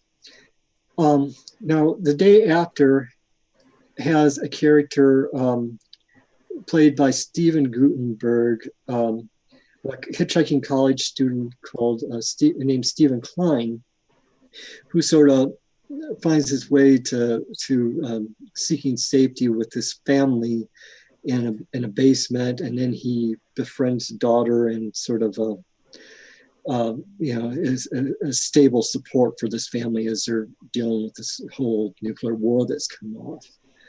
Now, in The Years of the Beast, Jerry Hauser plays a drifter who has named Gary Reed, who has the same sort of function in the film Years of the Beast. And these two actors, if we can just go to I believe it's slide 55, and their characters look forever the same within these two movies. I mean, it's just like so apparent. And so you can get these two movies mixed up if you watched both of them. So basically it's combining it. I think that they were aware of each other, and they are working in tangent to sort of blur the lines between nuclear apocalypse and the rapture thing, which brings us to, guess who? Our old friend Orson Welles. Oh, and I've investigated him quite a lot. So this familiar name. In 1979, Mr. Welles narrates a movie based on Hal Lindsey's book, The Late Great Planet Earth. And the very next year, Mr. Wells narrates a movie called The Man Who Saw Tomorrow, based on the prophecies of Nostradamus. And boom, all of a sudden, the New Age movement joins the whole rapture movement. I mean, I saw this happen. It was weird. Yeah, I had gotten into the New Age thing just because I was trying to get away from those nutty rapture people, and all of a sudden they were there. Then they mixed up everything with Edgar Casey and also our friend Leonard Nimoy, Mr. Spock. He had a show from 1977 to 1982 called In Search of, which they dealt with things like Casey, the Mayans, Dead Sea Scrolls. Well, I used to love that show. Yeah, me too. And when I was a kid, I wasn't allowed to watch many, but that was an investigative true series. But, that's where a lot of the 2012 mythos originated. Well, Michael Coe from Yale University, who is a CIA agent, and then he influences Daniel Pinchbeck and Terrence McKenna. McKenna, as I've exposed, was, CIA and or FBI. Of course, everybody flips out every time we talk about that. But, and then this is that same doomsday thing that they are promoting. I'm probably jumping ahead on you there. Yeah, well, I'll just say a preview for next week. Time Wave Zero, guess what? It comes from rapture doctrine, you guys. Terrence didn't just come up with this crap on his own. Wow. Well, I'm going to show Terrence's intelligence connections from his background on screen, just so people can get a little bit of an idea there. But CIA cybernetics John D., whom we exposed the other day, was the spy for Queen Elizabeth.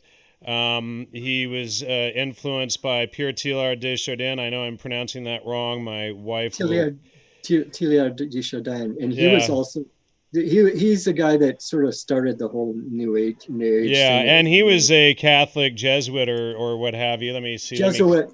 Yeah, Society of Jesuits, right, and Roman Catholic is claimed, but. So, this is all, what flowed into Terrence McKenna along with the eugenicist, John B.S. Haldane, and then Lawrence. I mean, you see the whole pattern. Aldous Huxley, who is the head of MK Ultra, is right there, and a big Fabian socialist and, member of the Century Club. And, of course, people try to spin that what club I've said he was involved in. But, so this, and people can go into the database through the website and go through and check all of these citations and everything. But, it's not just McKenna's own admission that he was recruited that we're talking about. We're talking about his entire background, his education et al. Is involved in all of this stuff. And he was trained to promote this, this same lie to everybody. And you got to kill culture, your culture, your family, your heritage is bad. We have to have a, one world religion and consciousness and all this stuff that all of the, the psychedelic crazed hippies promote now. And I admit I used to be one of them, but you wake up and you grow up and you realize that it was all a bad trick and a bad joke to, prevent you from learning about what truth is and living and walking in truth. And a bad trip. Nice. It's a bad trip, really. But I'll also say at the same time that all this was happening is when Elaine Pagel's book, The Gnostic Gospels, came out.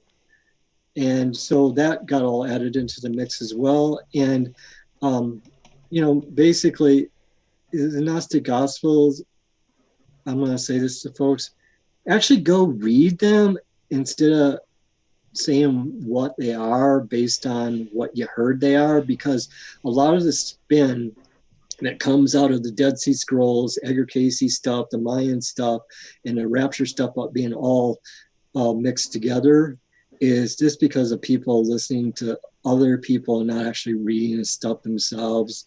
And, anything that I present to you, I'm not asking you to take on like Elaine Pagels is tied to the Gospel of Judas as well.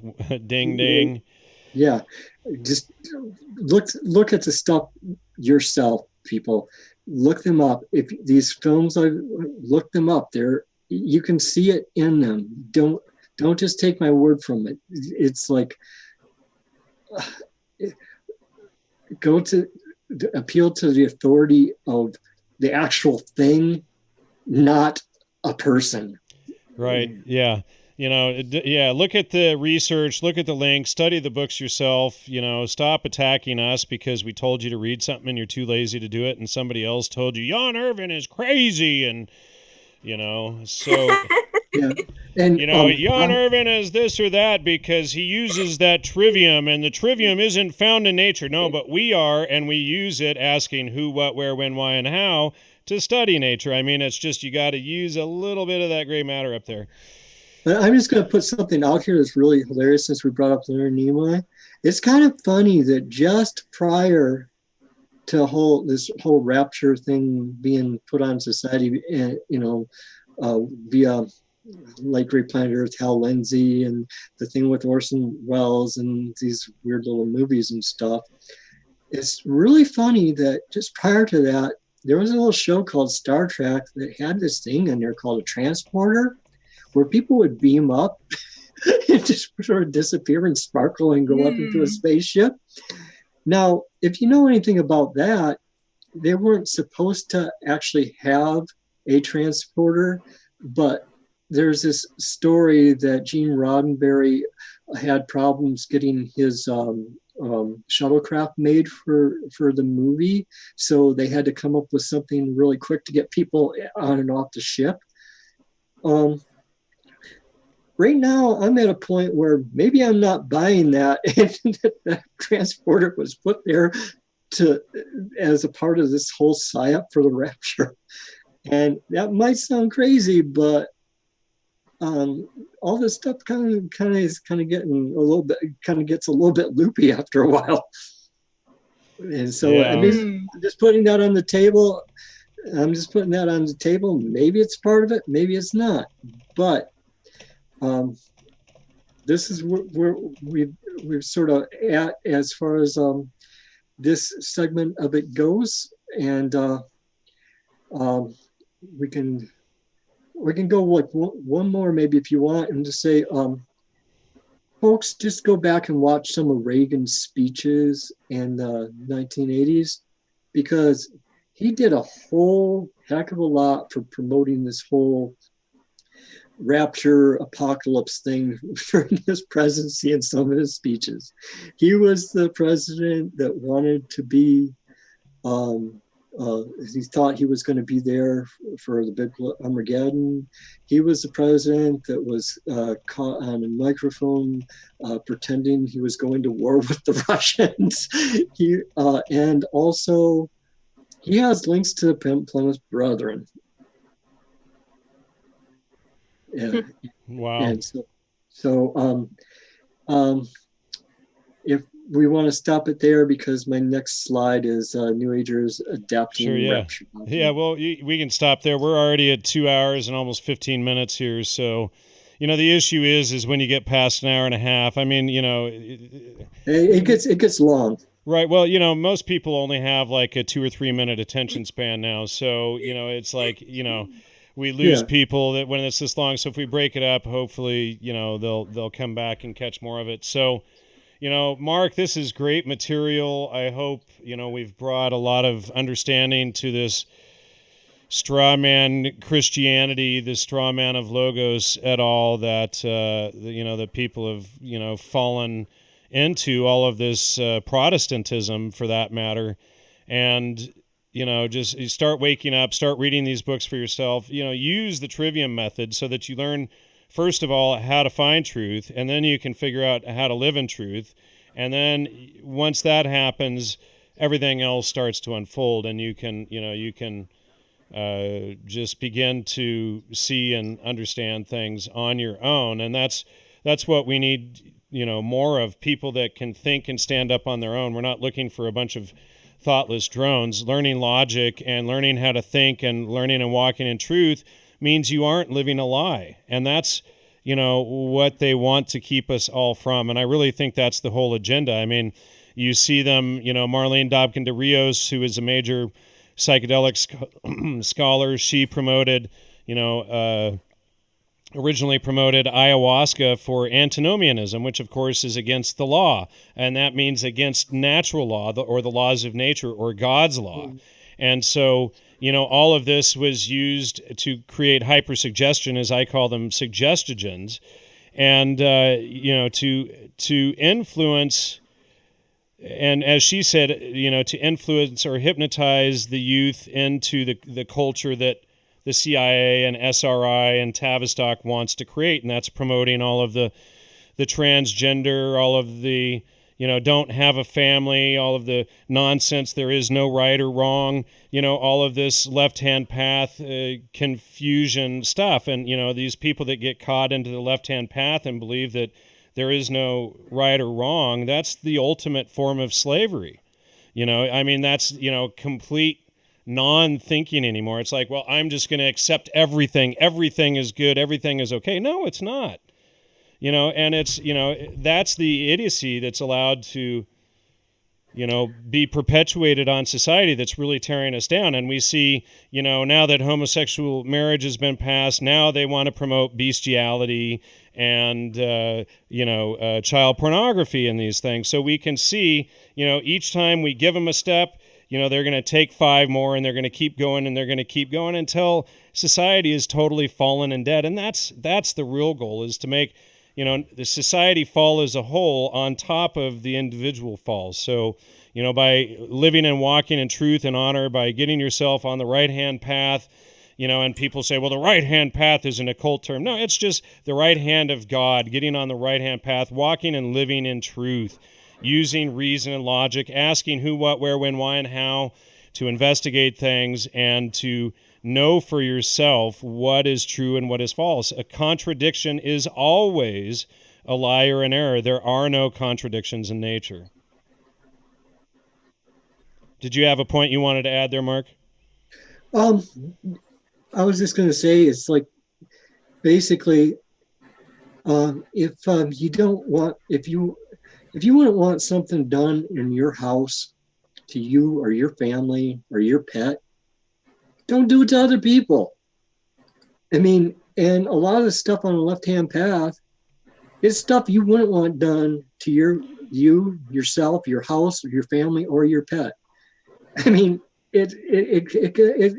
maybe it's as simple as that, going down to like the golden rule: doing unto others as you'd have done unto them. Right. And I can't even, it's like, we've heard that so many times in life, but do we really think about it in terms of all these other things on a societal level too, and what we promote on a societal level and things like that? It also includes that. Now, I'm not telling you not to watch things on TV, not to go to the movies and stuff. Go and see them, because you know what? If you are looking at them, but see them with like a trivium in your, because if you're really looking at these things, they're telling you a story about how how you're being screwed and how you're being manipulated. And it's like, I'm not going to be like somebody that used to be on this show who was like, oh, don't watch that. No, go ahead and do it, because it's like, I'm confident that if you follow Trivium, if you live in Logos, that you will see the same things we're seeing in these things. Exactly. Well said. So, it's like, look up these movies on YouTube or whatever, and you will see just how nutty some of this stuff is, and how it's destroying people and destroying churches and destroying families and things like that, and getting people just living in fear. And quite honestly, if you're coming to your spirituality from a sense of fear, or it's just like the people, like, are going like, oh, I experienced ego death. Well, guess what, folks? If you think you've experienced ego death, you still got an ego. Well, interestingly, the worst people that I interact with, having come out, being pro-psychedelic and writing books about it originally, and then waking up and realizing that it was the CIA promoting all of this stuff and everything. The worst people that I continually come across, without exception, are the hippies and the counterculture psychedelic people. I mean, they are the nastiest, meanest people that I deal with, hands down, and sorry for those of you out there who are still in that, but it's like, hopefully shows like this help you to begin to see things. So, this you can't live your life with was it ad baculum as an ad baculum fallacy. And this is what like a lot of these people do. They want to beat you over the head with it, threaten you. Okay. Like these people that are doing this whole thing, you have to cleanse your pineal gland, or you're not, not a part of the group or whatever, or cleanse your chakras, or not part. Are the same people are saying if you don't accept Jesus in this one particular way, you're not going to get raptured. So what they're using is an appeal to force. Oh, something bad is going to happen to you if you don't believe exactly like we do. Well, I'm sorry, but that's one of the main fallacies. And if you're using that, whatever conversions you get from it are invalid, because if you have to coerce somebody into something and put them they're under duress, it's not true.